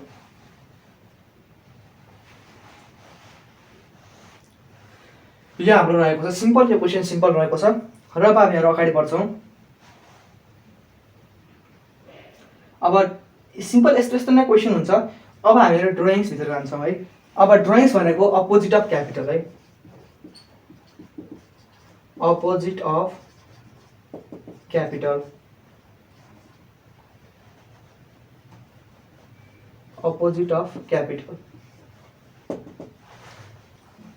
अब यहाँ मैले ड्रइङ्स भनेको अपोजिट अफ क्यापिटल भनेर लेखेको छु होइन। अब यहाँ हेरौँ, तर ड्रइङ्स भनेको चाहिँ खासमा के हो त, यसको लिटरल मिनिङ चाहिँ के हो त भन्ने कुरा मैले लेख्न गरिरहेको छु। यसको लिटरल मिनिङ भनेको के भन्दाखेरि कुनै पनि कम्पनीको यदि इकोनोमिक रिसोर्सहरू कुनै त्यो कम्पनीको अनर अथवा प्रोप्राइटरले युज गर्नको लागि लग्छ भने त्यसलाई हामीले ड्रइङ्स भन्छौँ। मैले इक्जाम्पल पनि दिन्छु, यहाँ हेरौँ अहिले लेखौँ पहिला। Any economic resources, any economic resources withdrawn or taken by the owner for personal use। यो भनेको कस्तो भन्दाखेरि मानव एउटा किराना पसल छ है, मानव अशोक किराना पसल छ मानव है। अब यहाँ अशोक किराना पसल छ भनेर मानव हामीहरूले, अब भनेपछि जस्तै यो किराना पसलमा त थुप्रै एसेटहरू हुन्छ होला, त्यो मानौँ अब त्यो गल्ला हुन्छ नि जुन हाम्रो त्यो किराना पसलमा, त्यसमा चाहिँ पैसा थियो मानौँ यो अशोक भन्ने मान्छेले आफ्नो घरमा खाना अथवा आफ्नो घरमा तरकारी खानको लागि त्यहाँबाट आफ्नो गल्लाबाट पैसा निकालेर तरकारी किन्यो, मानौँ क्यास निकाल्यो र त्यसलाई के भन्दाखेरि तरकारी किन्यो। के यो क्यास जुन निकालेको छ त्यो कम्पनीले निकालेको होइन, कसले निकालेको? अनरले निकालेको, अशोक भन्ने व्यक्तिले निकालेको। र त्यो अशोक भन्ने व्यक्तिले के को लागि निकाल्यो? कम्पनीमा युज गर्नको लागि निकालेको होइन, आफ्नो पर्सनल युज, आफूलाई खानको लागि पकाउनको लागि निकालेको। भनेपछि त्यस्तो त्यो जुन क्यास निकालेको छ त्यस्तो क्यासहरू चाहिँ के भन्दाखेरि कम्पनीबाट बाहिर गएको छ र कम्पनीबाट बाहिर कसले लगेको छ भन्दाखेरि त्यो अनरले लगेको छ। त्यसरी अनरले लगेर जाँदाखेरि त्यसलाई ड्रइङ्स भन्छ र त्यो ड्रइङ्सले के गर्छ भन्दाखेरि अनरको क्यापिटल घटाउने काम गर्छ। र क्यापिटल अघि हामीले क्रेडिट हुन्छ भनेर पढेका थियौँ भने अब यहाँ ड्रइङ्स भनेको हाम्रो डेबिट हुन्छ अभियसली। अथवा डेबिट भन्नाले कस्तो सेन्समा भन्दाखेरि यदि क्यापिटल इन्ट्रोड्युस गर्यो भने त्यसलाई हामीले लायबिलिटी बढेर क्रेडिट गर्छौँ भनेपछि अब यहाँ ड्रइङ्स यदि बढ्यो भने त्यसले चाहिँ डेबिट, ड्रइङ्स बढ्यो भने डेबिट गर्नु पर्यो, किन क्यापिटलको उल्टो भनेका छौँ। एउटा भ्यू चाहिँ हाम्रो यो हुनसक्छ। र यहाँ अब ड्रइङ्सको फर्स्ट भ्यू त मैले भने, अब सेकेन्ड भ्यू चाहिँ के हुनसक्छ भन्दाखेरि ड्रइङ्स किन हाम्रो डेबिट ब्यालेन्सको हुन्छ त भनेपछि ड्रइङ्स भनेको हाम्रो एसेट पनि हुनसक्छ अथवा हामीले एसेट पनि भन्छौँ। ड्रइङ एसेट कसरी हुन्छ त भन्ने कुरा अब यहाँ हेर्छौँ है। पहिलो कुरा हामीले एउटा भ्यूबाट के पढ्यौँ भन्दाखेरि ड्रइङ्स भनेको क्यापिटलको अपोजिट हो र त्यसलाई हामीले यदि क्यापिटलको क्रेडिट ब्यालेन्स हुन्छ भने ड्रइङ्सको डेबिट ब्यालेन्स हुन्छ भन्ने कुरा बुझ्यौँ, किनकि क्यापिटलदेखि घटाउनु पर्ने हुन्छ है। र अब ड्रइङ्स भनेको एसेट हो र एसेट बढ्दाखेरि डेबिट गर्नुपर्छ त्यसरी नै हाम्रो ड्रइङ्स बढ्यो भने हामीले डेबिट गर्ने भन्ने कुरा पनि हुनसक्छ। तर एसेट चाहिँ कसरी त्यो बुझौँ यहाँ हेरौँ है। जस्तै मानौँ अहिले यहाँ अशोक भन्ने व्यक्तिले तरकारी किन्नको लागि क्यास निकालेको छ होइन। अब जुन यो क्यास निकालेको छ त्यो के कम्पनी खर्च हो त? होइन, त्यो भनेको हाम्रो अनरले अथवा प्रोप्राइटरले क्यास निकालेर लगेको छ। र अब यो क्यास चाहिने अनरले फिर्ता दिनुपर्ने हुन्छ, कम्पनीलाई फिर्ता दिनुपर्ने हुनसक्छ। किन भन्दाखेरि यो त कम्पनीले के भन्दाखेरि आफ्नो पर्पजको लागि निकालेको हो नि त। अब यो क्यास फिर्ता दिनुपर्ने भयो भनेपछि कम्पनीको लागि के हुन्छ त? त्यो रिसिभेबल हो, किनकि अब त्यसलाई पाउनु पर्ने हुन्छ नि त। त्यसैले यदि त्यस्तो सेन्समा हेर्ने हो भने यदि त्यो रिसिभेबल हुन्छ भने हाम्रो के हुन्छ भन्दाखेरि एसेट हुन्छ र ड्रइङ्स त्यसैले हाम्रो एसेट भयो। र अर्को चाहिँ के हुनसक्छ भन्दाखेरि रिसिभेबल नै हुन सक्यो। र अर्को अब यहाँ हेरौँ, जसरी यदि यो जुन हाम्रो अशोक भन्ने व्यक्ति छ है, व्यक्ति, मैले कम्पनी भनेको छैन, यदि त्यो अनर अशोकले चाहिँ पैसा फिर्ता दिएन भने हामीले क्यापिटल चाहिँ घटाउँछ, अभियसली नै कुरा हो। र क्यापिटलदेखि घटाउनु भनेको डेबिट घट्यो। त्यसैले हाम्रो एउटा भ्यूबाट हामी हेरौँ रिसिभेबल, यो ड्रइङ्स भनेको हाम्रो रिसिभेबल हुनसक्छ, त्यसैले हामीले यसलाई एसेट मान्न सक्छौँ भन्ने सेन्स हो एउटा भ्यू। अर्को भ्यू भनेको चाहिँ हाम्रो यसलाई यो भनेको क्यापिटलको अपोजिट हो र क्यापिटलको अपोजिट भएपछि यसलाई हामीले डेबिट गर्नुपर्छ भन्ने कुरा बुझ्यौँ। र अब यसको इक्जाम्पलहरू हेर्छौँ हामीहरू। यसको इक्जाम्पलहरू के हुनसक्छ भन्दाखेरि म यहाँ लेख्छु र यसको इक्जाम्पलहरू हेरौँ। अब यहाँ इक्जाम्पलहरू के हुनसक्छ भन्दाखेरि यो एउटा इक्जाम्पल त सिम्पल है, cash withdrawn by owner ₹5,000 for personal use यो हुनसक्छ। भन्नको मतलब आफ्नो कम्पनी अथवा आफ्नो चाहिने दोकानबाट पसलबाट चाहिने भन्दाखेरि गल्लाबाट पैसा लगेर गयो। र दोस्रो इक्जाम्पल के हुनसक्छ भन्दाखेरि बिल्डिङको रेन्ट छ, रेन्ट अफ बिल्डिङ ₹3 लाख, बिल्डिङको रेन्ट 3 लाख छ, तर बिल्डिङ युज्ड बाई अनर भनेको 50%। भनेपछि अब यहाँ हेरौँ है, पहिलो कुरा के छ भन्दाखेरि cash withdrawn by owner for personal use. अब यहाँ हामीले ड्युअल इफेक्ट हेरौँ है। अब क्यास विथड्र गर्यो भने हाम्रो कम्पनीबाट क्यास गयो र क्यास जानु भनेको हाम्रो के भन्दाखेरि एसेट घट्नु हो, र एसेट घट्यो भने हामीले क्रेडिट गर्छौँ। त्यसैले हामीले के भन्दाखेरि टु क्यास अकाउन्ट लेखिदिन्छौँ। क्यास अकाउन्ट, क्रेडिट के हो? क्यासको ₹5,000ले। र अब डेबिट के गर्ने त? अब हेरौँ, अनरले चाहिँ आफ्नो पर्सनल युजको लागि पैसा लगाएर गएको हो र पर्सनल युजको लागि पैसा लगाएर गएको भने अनरको क्यापिटल घट्ने भयो अथवा हाम्रो ड्रइङ्स चाहिँ बढ्ने भयो। दुईवटा भ्यूबाट हेर्न सकिन्छ। पहिलो भ्यूबाट हेर्छु म, पहिलो घटाइ कसरी हेर्छ भन्दाखेरि यदि अनरले पैसा लगाएर गएको भने अनरको क्यापिटल घट्यो, किनकि उसले आफ्नो जति पाउनुपर्ने हो क्यापिटल त्योबाट चाहिँ नि 5,000 रुपियाँ लगेको होला भन्ने बुझ्न सक्छौँ हामीले। त्यो त्यसरी बुझे पनि भयो, अथवा चाहिँ हाम्रो यो उसले आफ्नो पर्सनल युजको लागि लगेको हो, त्यसैले हाम्रो क्यापिटल घट्यो। क्यापिटल घट्नु भनेको ड्रइङ बढ्नु हो भन्ने, यसरी बुझे पनि भयो। अब अर्को चाहिँ कसरी बुझ्न सकिन्छ भन्दाखेरि जस्तै 5,000 रुपियाँ लगेर गएको छ र यो 5,000 रुपियाँ चाहिँ नि पछि यो अनरले चाहिँ कम्पनीलाई फिर्ता दिन्छ भन्ने हिसाबले यो हाम्रो रिसिभेबल हो। र यस्तो रिसिभेबल अनरबाट पाउनु पर्नेलाई हामीले ड्रइङ्स भन्छ भनेर बुझे पनि हो। त्यसैले हाम्रो यहाँ ड्रइङ्स अकाउन्टलाई डेबिट गर्ने, ड्रइङ्स अकाउन्ट डेबिट भयो। कतिले भन्दाखेरि 5,000 रुपियाँलाई। अब हेरौँ बिल्डिङको रेन्ट कति छ, 3 लाख रुपियाँ छ र हाम्रो अनरले चाहिँ 50% युज गर्छ भन्नको मतलब अब हेर्नु रेन्ट जुन छ त्यो अफिसको लागि कति हो र अनरले चाहिँ विथड्र गरेको कति हो भन्नाले अब यहाँ निकाल्छौँ। अब अफिसले कति बराबर भने 50%, 3 लाखको 50% चाहिँ हाम्रो अफिसले युज गर्छ र 3 लाखको 50% चाहिँ अनरले आफ्नो पर्पजको लागि युज गर्छ भनेपछि अनरको भागमा कति पर्यो 1,50,000। 3 लाखको आधा भनेको 1,50,000 हुन्छ र अफिसले पनि 1,50,000 भनेपछि अफिसको रेन्ट चाहिँ 1.5 लाख रहेछ र हाम्रो अनरले चाहिँ रेन्ट कति तिर्छ भन्दाखेरि 1.5 लाख तिर्छ भनेपछि अब बिजनेस एन्टिटी कन्सेप्टले अनर र कम्पनी भनेको फरक पुरा भन्छ। त्यसैले यसमा चाहिँ हाम्रो एन्ट्री के हुन्छ भन्दाखेरि यसको दुईटा एन्ट्री हुन्छ भनौँ। पहिलो एन्ट्री यदि कम्पनीले रेन्ट तिरेको भने के हुन्छ, रेन्ट अकाउन्ट डेबिट हुन्छ। रेन्ट अकाउन्ट डेबिट हुन्छ कतिले, कम्पनीले रेन्ट कति तिर्नुपर्ने हो, 1.5 लाख तिर्नुपर्ने हो, किनकि यो 3 लाख तिरेको होइन होला, 3 लाख हाम्रो अनरले तिर्छ। सरी 3 लाख तिरेको होइन होला, त्यसको आधा भनेको 1.5 लाख अनरले तिर्छ र 1.5 लाख कम्पनीले तिर्छ र कम्पनीले तिर्नुपर्ने कुरा हामीले यहाँ हेर्छौँ। रेन्ट अकाउन्ट डेबिट कति 1.5 लाख रुपियाँ, यो 1.5 लाख रुपियाँ यहाँ आयो, 1,50,000 रुपियाँ आयो। टु क्यास अकाउन्ट भन्थ्यो, क्यास तिर्यो होला भन्ने कुरा भइहाल्यो, 1.5 लाखको एन्ट्री यहाँ आयो। र जुन यहाँ ड्रइङ्स गरेको छ त्यो ड्रइङ्सको एन्ट्री के हुन्छ त, ड्रइङ्सलाई हामीले डेबिट गर्छौँ। त्यसैले हाम्रो ड्रइङ्स अकाउन्टलाई डेबिट गरिदिने कतिले भन्दाखेरि 1.5 लाख रुपियाँले। टु के गर्ने भन्दाखेरि क्यास अकाउन्ट कति भयो होला भन्दाखेरि 1.5 लाख रुपियाँ।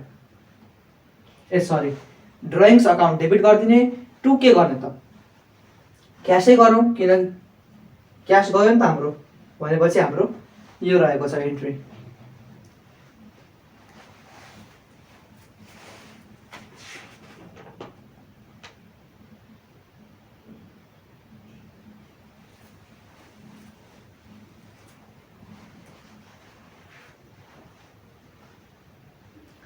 अब यदि हामीले क्यापिटल र ड्रइङ्सको कुरा बुझ्यौँ भनेपछि अब एउटा एकदम राम्रो कन्सेप्ट बुझाउन गइरहेको छु, लसको कन्सेप्ट।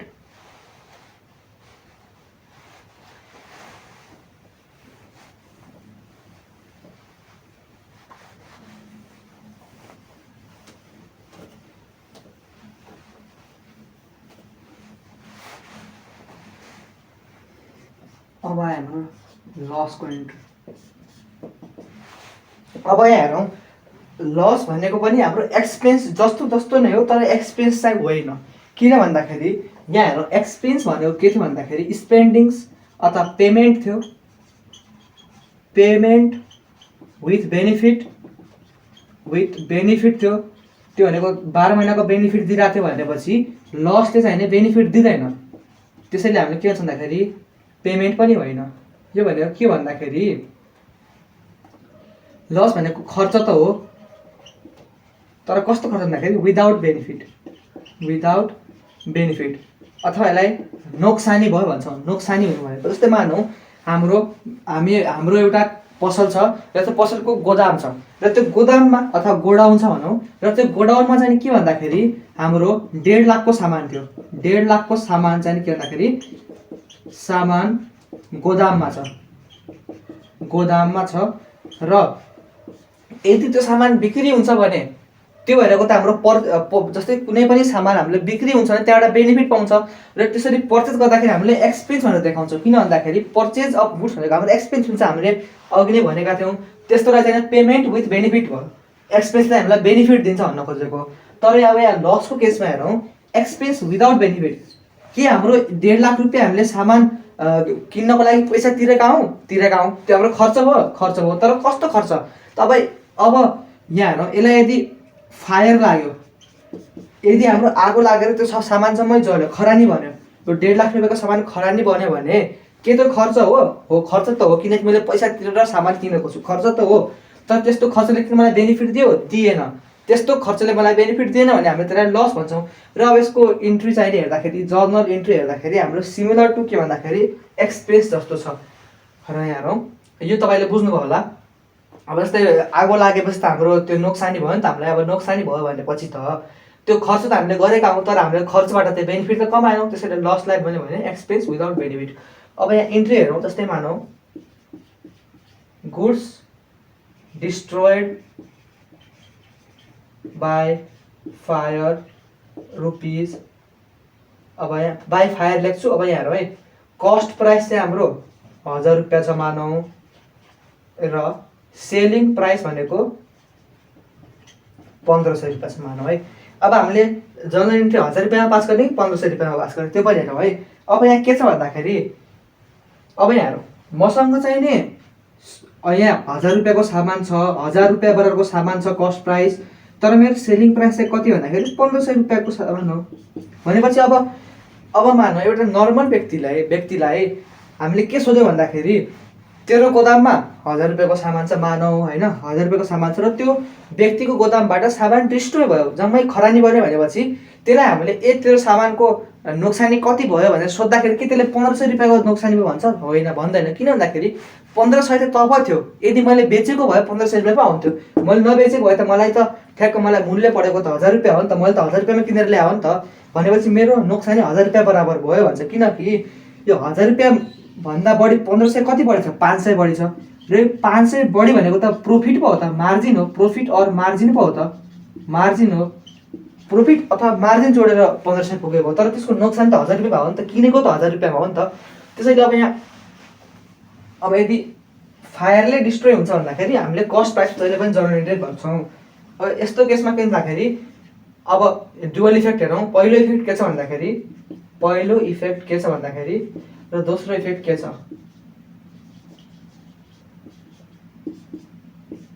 अब यहाँ हेरौँ है, हामीले यो सामान अघि पर्चेस गरेका थियौँ होइन, ठिक छ, पर्चेस गरेका थियौँ र सामान किन्दाखेरि इन्ट्री के थियो? यो हेरौँ, 1000 रुपियाँको सामान किन्दाखेरि इन्ट्री के हुन्थ्यो?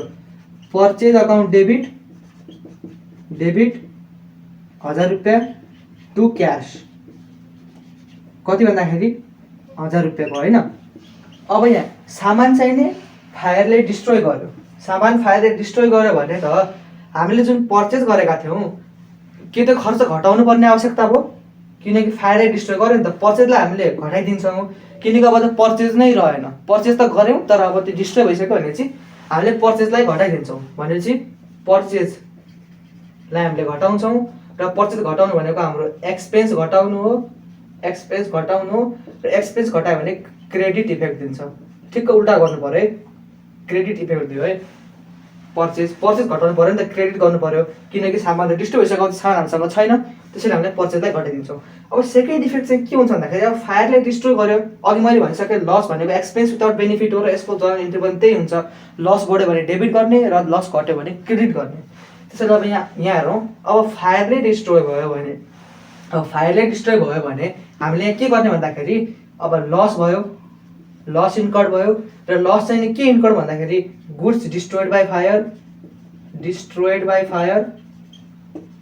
फायर। अब यहाँ लस बढ्यो भनेको गुड डिस्ट्रोयड बाई फायर हुनु हो, र लस बढ्यो भने हामीले के गर्ने भन्दाखेरि डेबिट गर्ने भनेपछि यसको दुईटा इफेक्ट चाहिँ यो हुँदो रहेछ। यसको दुईटा इफेक्ट यो हुन्छ भने जर्नल इन्ट्री के होला त भन्दाखेरि, डेबिटमा के छ? पहिला डेबिट लेख्नु पर्यो, गुड डिस्ट्रोयड बाई फायर भनेर लेख्ने, यहाँ goods destroyed by fire account debit गरिदिने, कति रुपियाँले भन्दाखेरि हाम्रो 1000 रुपियाँले। त्यसै गरी टु पर्चेज अकाउन्ट, किनकि हाम्रो पर्चेजलाई हामीले घटाइदियौँ, हाम्रो पर्चेज खर्च रहेन। अब यो हाम्रो खर्च केमा ट्रान्सफर भयो? गुड डिस्ट्रोयड बाई फायर भन्ने खातामा ट्रान्सफर भयो। अकाउन्ट कतिले भन्दाखेरि 1000 रुपियाँले, र हामीले कस्ट प्राइसमा यसको इन्ट्री गर्छौँ। सिमिलरली मैले अरू इक्जाम्पल पनि लेख्छु यता। अब यसको इक्जाम्पल अरू के लेखौँ भन्दाखेरि, मानौ 2 नम्बरमा example, goods lost in transit, जसको कस्ट प्राइस कति थियो भन्दाखेरि 500 रुपियाँ र सेलिङ प्राइस कति थियो भन्दाखेरि 1000 रुपियाँ। र अब यसमा चाहिँ कन्फ्युज नहुनु होला, हाम्रो जहिले पनि लस हुँदाखेरि हामीले कस्ट प्राइसमा देखाउँछौँ। किन भन्दाखेरि हाम्रो सामान त यदि हामीले बेच्नै पाएको छैन भने त हामीले सेलिङ प्राइस देखाउनु त केही त्यो उनै भएन, मिल्नै मिलेन नि त, मिलेन। त्यसैले हामीले कस्ट प्राइसमा देखाउँछ। कस्ट प्राइसमा हो नि त हाम्रो नोक्सान भनेको कस्ट प्राइस बराबर हुने हो, हामीले गरेको खर्च 500 रुपियाँ हो नि त। र अब यहाँ हेरौँ गुड्स लस्ट इन ट्रान्जिट। अब मैले सामान जस्तै मानौँ काठमाडौँदेखि विराटनगर मगाइरहेको थिएँ। काठमाडौँबाट मैले सामान विराटनगर मगाउँदाखेरि यदि काहीँ बाटोमा चाहिँ नि त्यो ट्रकमा हाल्दाखेरि कतै हरायो, ट्रकमा हालेको होला तर कसैले बाटोमा मानौँ चोरिदियो, चोरेपछि त त्यो लस्ट इन ट्रान्जिट भयो, मलाई घाटा लाग्यो। र घाटा लागेपछि के हुन्छ भन्दाखेरि एक्सपेन्स विदाउट बेनिफिट एराइज भयो। र घाटा बढ्नु भनेको डेबिट इफेक्ट हो होइन। अब घाटा कुन शीर्षकमा बढ्छ? गुड्स लस्ट इन ट्रान्जिट भयो भनेपछि के अकाउन्ट डेबिट गर्ने? घाटा भयो, गुड्स लस्ट इन ट्रान्जिट अकाउन्टलाई डेबिट गरिदिने। टु के गर्ने भन्दाखेरि अब हाम्रो पर्चेज घट्यो नि त, त्यसैले टु पर्चेज अकाउन्ट। पर्चेजलाई घटाएर हामीले लसलाई केमा ट्रान्सफर गऱ्यौँ? यो अकाउन्टमा, गुड्स लस्ट इन ट्रान्जिट भन्ने अकाउन्टमा ट्रान्सफर गऱ्यौँ। टु पर्चेज अकाउन्ट कति रुपियाँले? 500 रुपियाँले र 500 रुपियाँले। सेम छ यसको पनि, जर्नल एन्ट्री सेम हाम्रो एक्सपेन्स जस्तो नै जर्नल एन्ट्री छ। हामीले त्यही कुरा सोचेर अगाडि बढ्नुपर्छ। र अब यस्तो हेरौँ अर्को क्वेसन के रह्यो भन्दाखेरि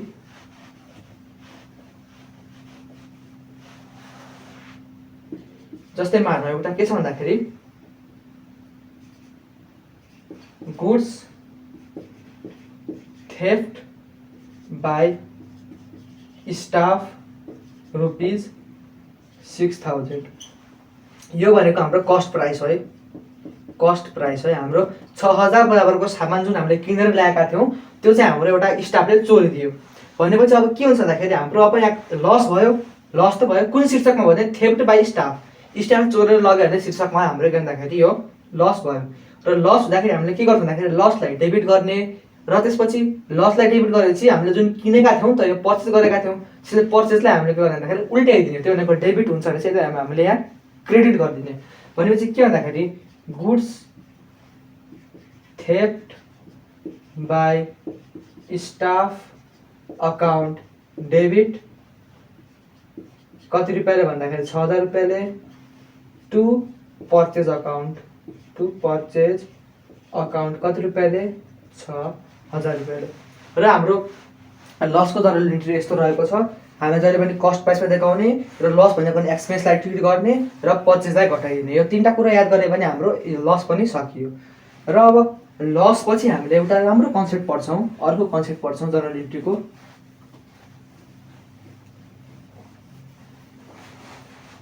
अब यहाँ हेरौँ ब्याड डेट।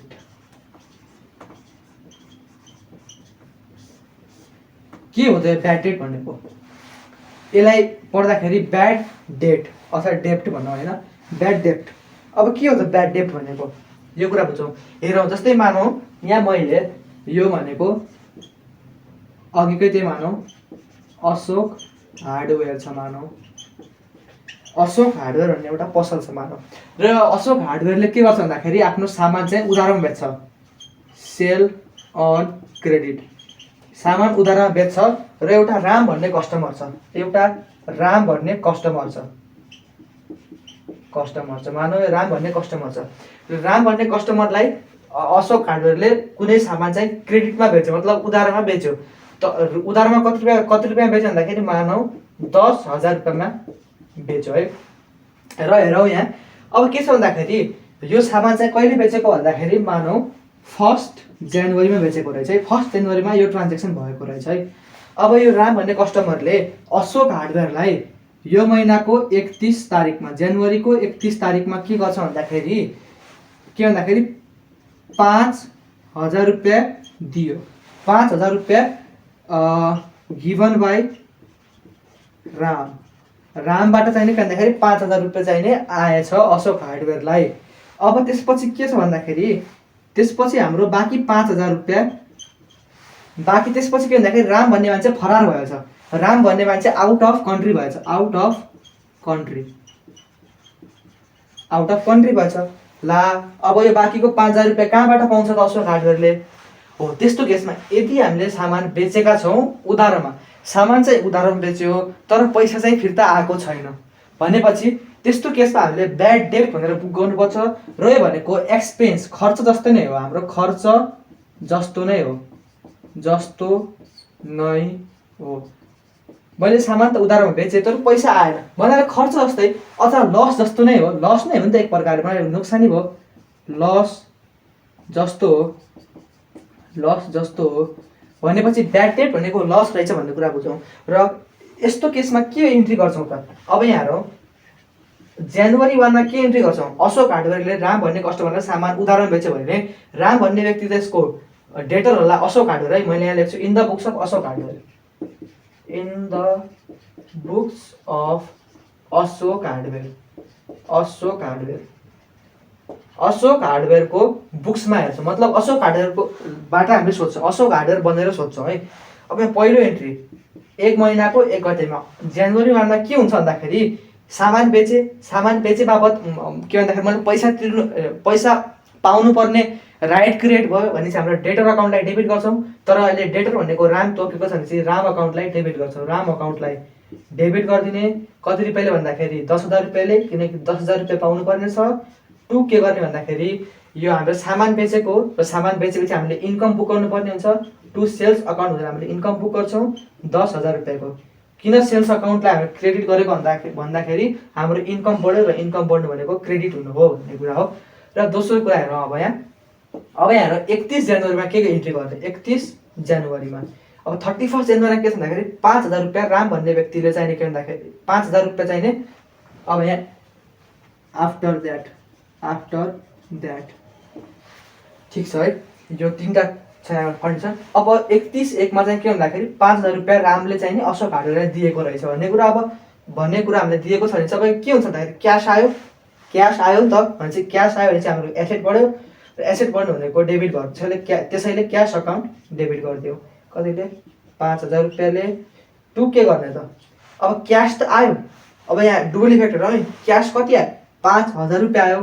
तर 5,000 रुपियाँ त आयो तर रामबाट पाउनुपर्ने कतिले घट्यो त भन्नाले रामबाट पाउनुपर्ने 5,000 रुपियाँले घट्यो नि त। अब किन भन्दाखेरि 5,000 रुपियाँ आइसकेपछि त अब हाम्रो राम माथि चाहिँ हाम्रो दायित्व 5,000 मात्र रहने भयो नि त। त्यसैले हामीले राम भन्ने खातालाई 5,000 रुपियाँले घटाइदिन्छौँ।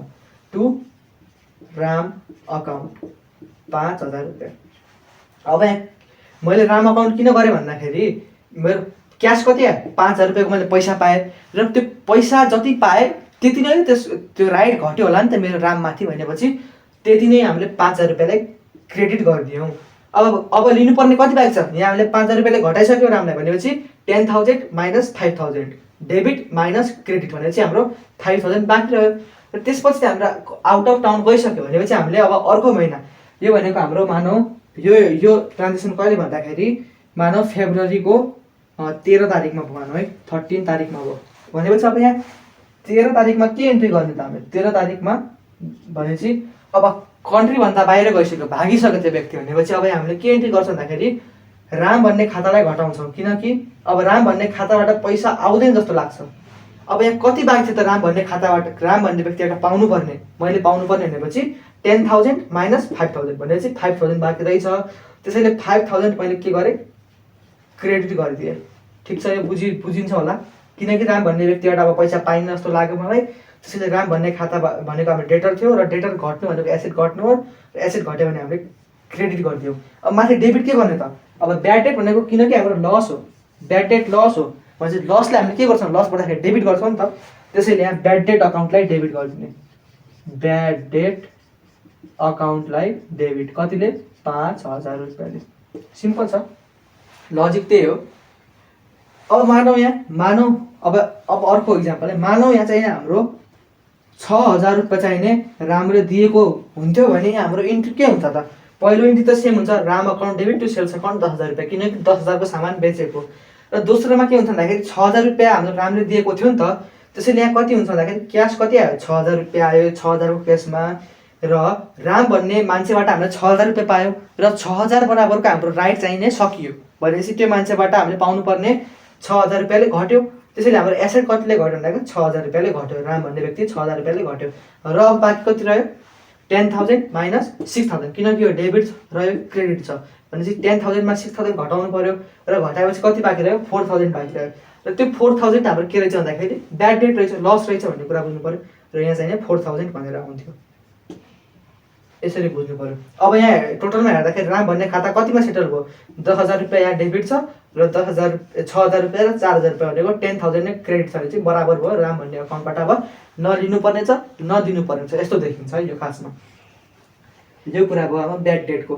अब यसपछि हामीहरूले पढ्छौँ एउटा लास्ट कन्सेप्ट यसको जर्नल इन्ट्रीको, त्यो कन्सेप्ट रहेको छ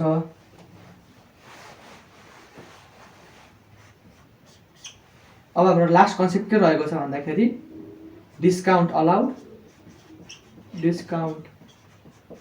अलाउड र यतातिर अर्को लेख्छौँ भने डिस्काउन्ट रिसिप्ट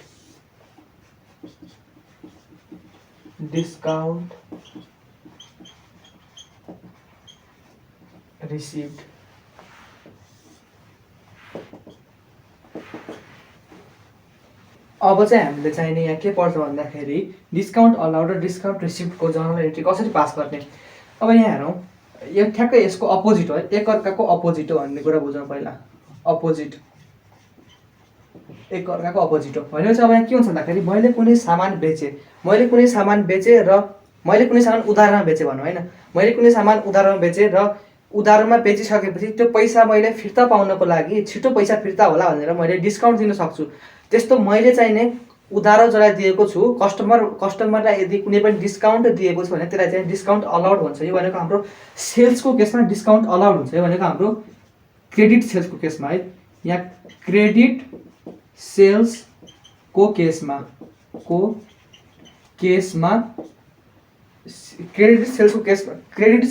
के हुन्छ भन्दाखेरि डिस्काउन्ट अलाउड भन्ने टर्म युज हुनसक्छ। र यदि मैले चाहिने उधारमा सामान किनेको छु, क्रेडिट पर्चेज गरेको छु र मैले पैसा छिटो तिरु भन्ने चाहन्छ भने त्यो सप्लायरले मलाई, त्यो क्रेडिटरले मलाई के भन्दाखेरि डिस्काउन्ट दिन सक्छ। त्यसैले त्यस्तो डिस्काउन्ट भनेको मैले पाएको डिस्काउन्ट, त्यसैले त्यसलाई के भन्छ भन्दाखेरि डिस्काउन्ट रिसिप्ट भनेको के भन्दाखेरि क्रेडिट पर्चेजको बेला क्रेडिट पर्चेजको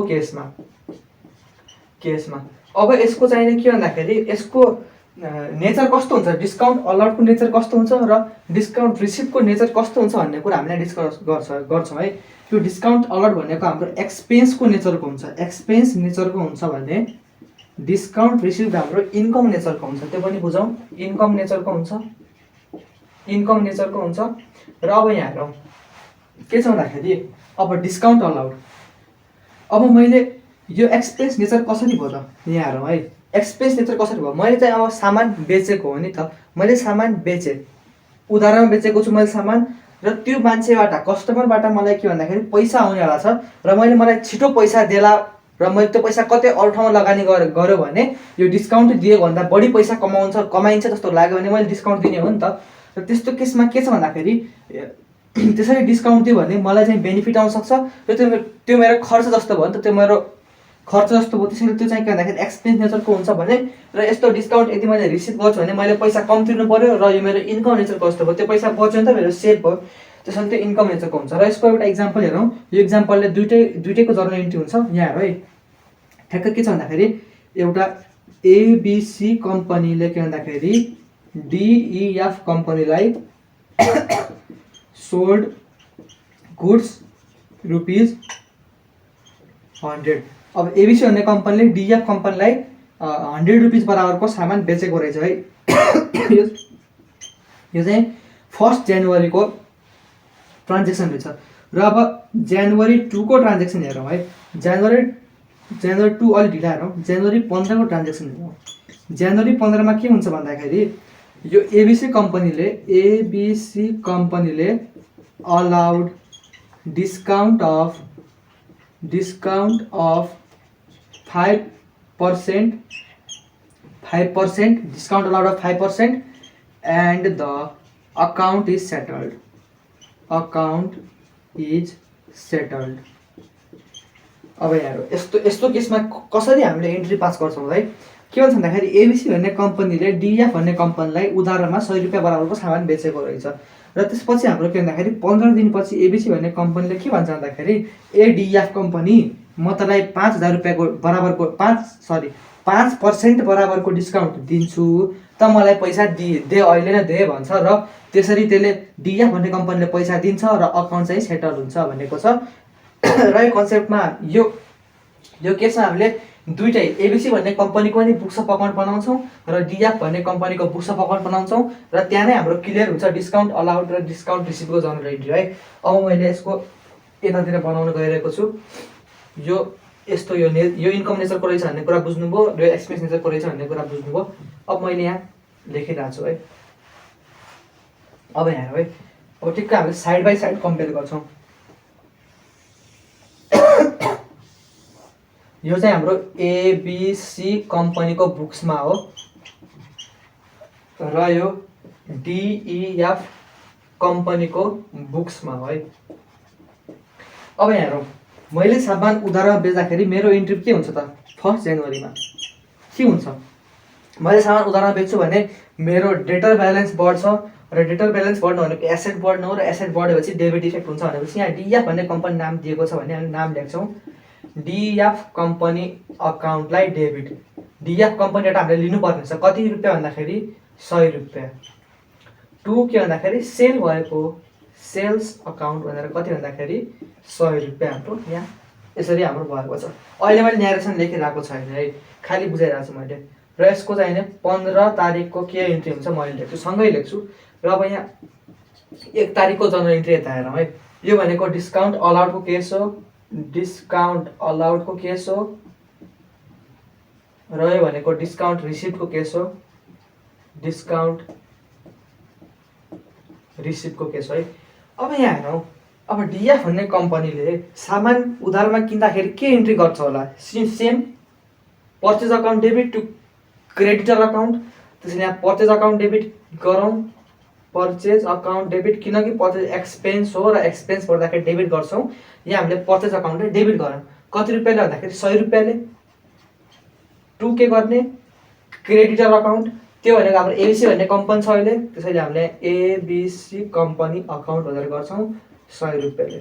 ठिक छ, यो पहिलो इन्ट्री रहेको छ र दोस्रो इन्ट्री हाम्रो 15 तारिकमा हुन्छ। यो चाहिँ एकदम राम्रो इन्ट्री छ। यसमा चाहिँ डिस्काउन्ट अलाउडको केस एकदम र डिस्काउन्ट रिसिभको कुरा एकदम क्लियर हुन्छ।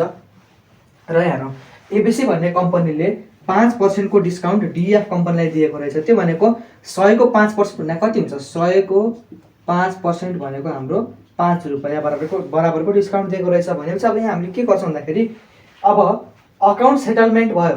त्यो भनेको अकाउन्ट सेटलमेन्ट हुनु भनेको डिएफ भन्ने कम्पनी जुन थियो त्यो मेरो डेटर थियो होइन, र त्यो डेटरले मलाई सबै पैसा दिइसक्यो भन्ने कुरा त हो, मतलब त्यो अकाउन्ट सेटल भयो। र अब मैले डिएफ भन्ने कम्पनीबाट कुनै पनि पैसा पाउन बाँकी छैन भन्ने खोजेको हो।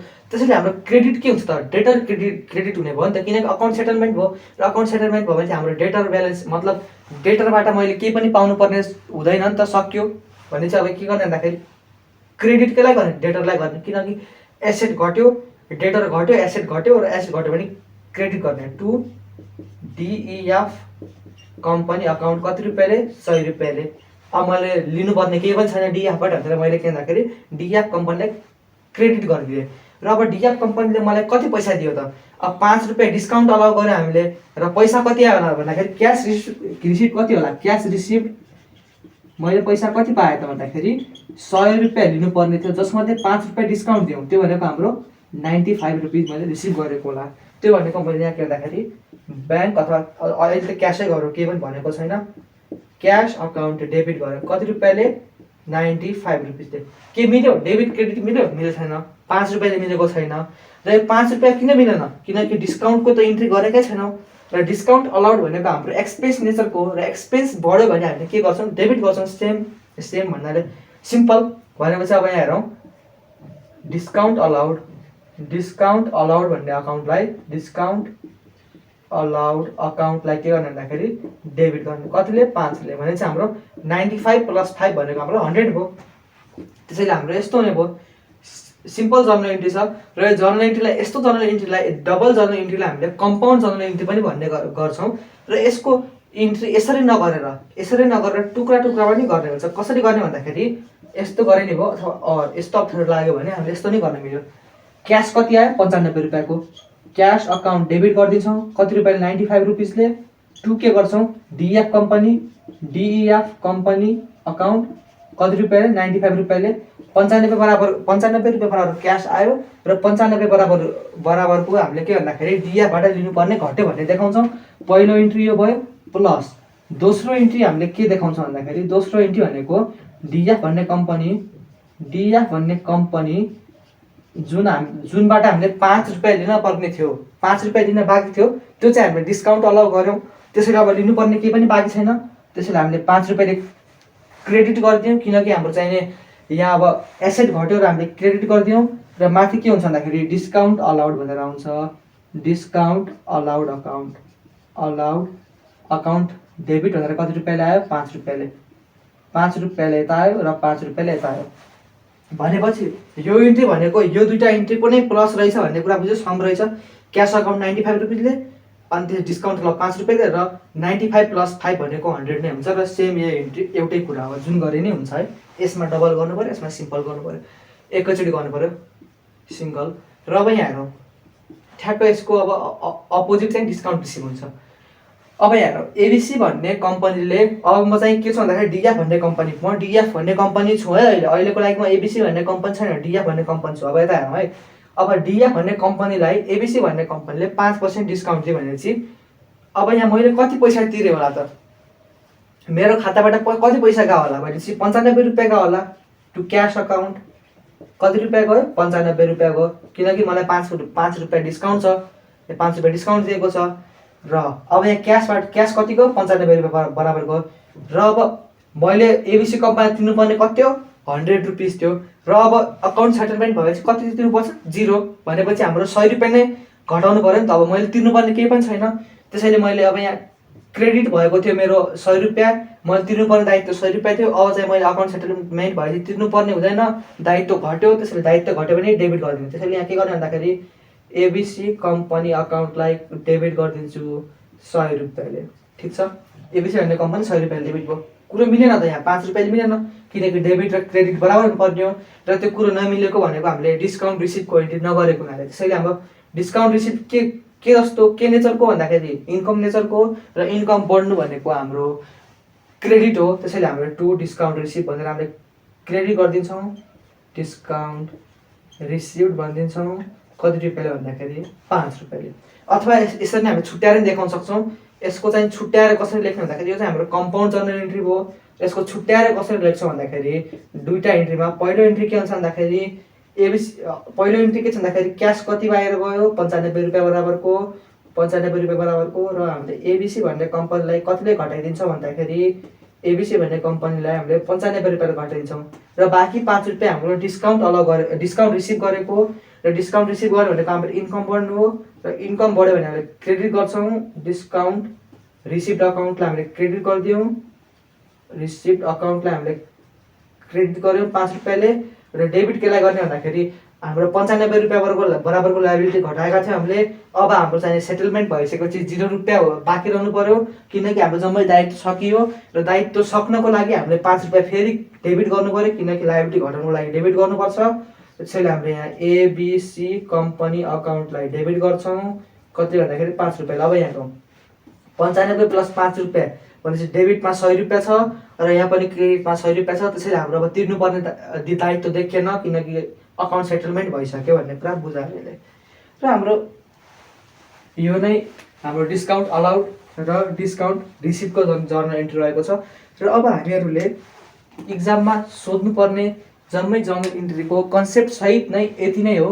र हामीले सबै कन्सेप्टलाई सकिसकेका छौँ। र हामीले नेक्स्ट लेक्चरमा केही क्वेसनहरू लिएर आउँछौँ, र त्यो क्वेसन चाहिँ ओल्ड इज गोल्डबाट रहेको छ। र त्यो ओल्ड इज गोल्डको क्वेसन सल्भ गरेर हामीले जर्नल इन्ट्री भन्ने लेक्चरलाई सिद्ध्याउँछौँ। आजको लागि चाहिँ यति नै गरौँ। हस्त, धन्यवाद, नमस्ते।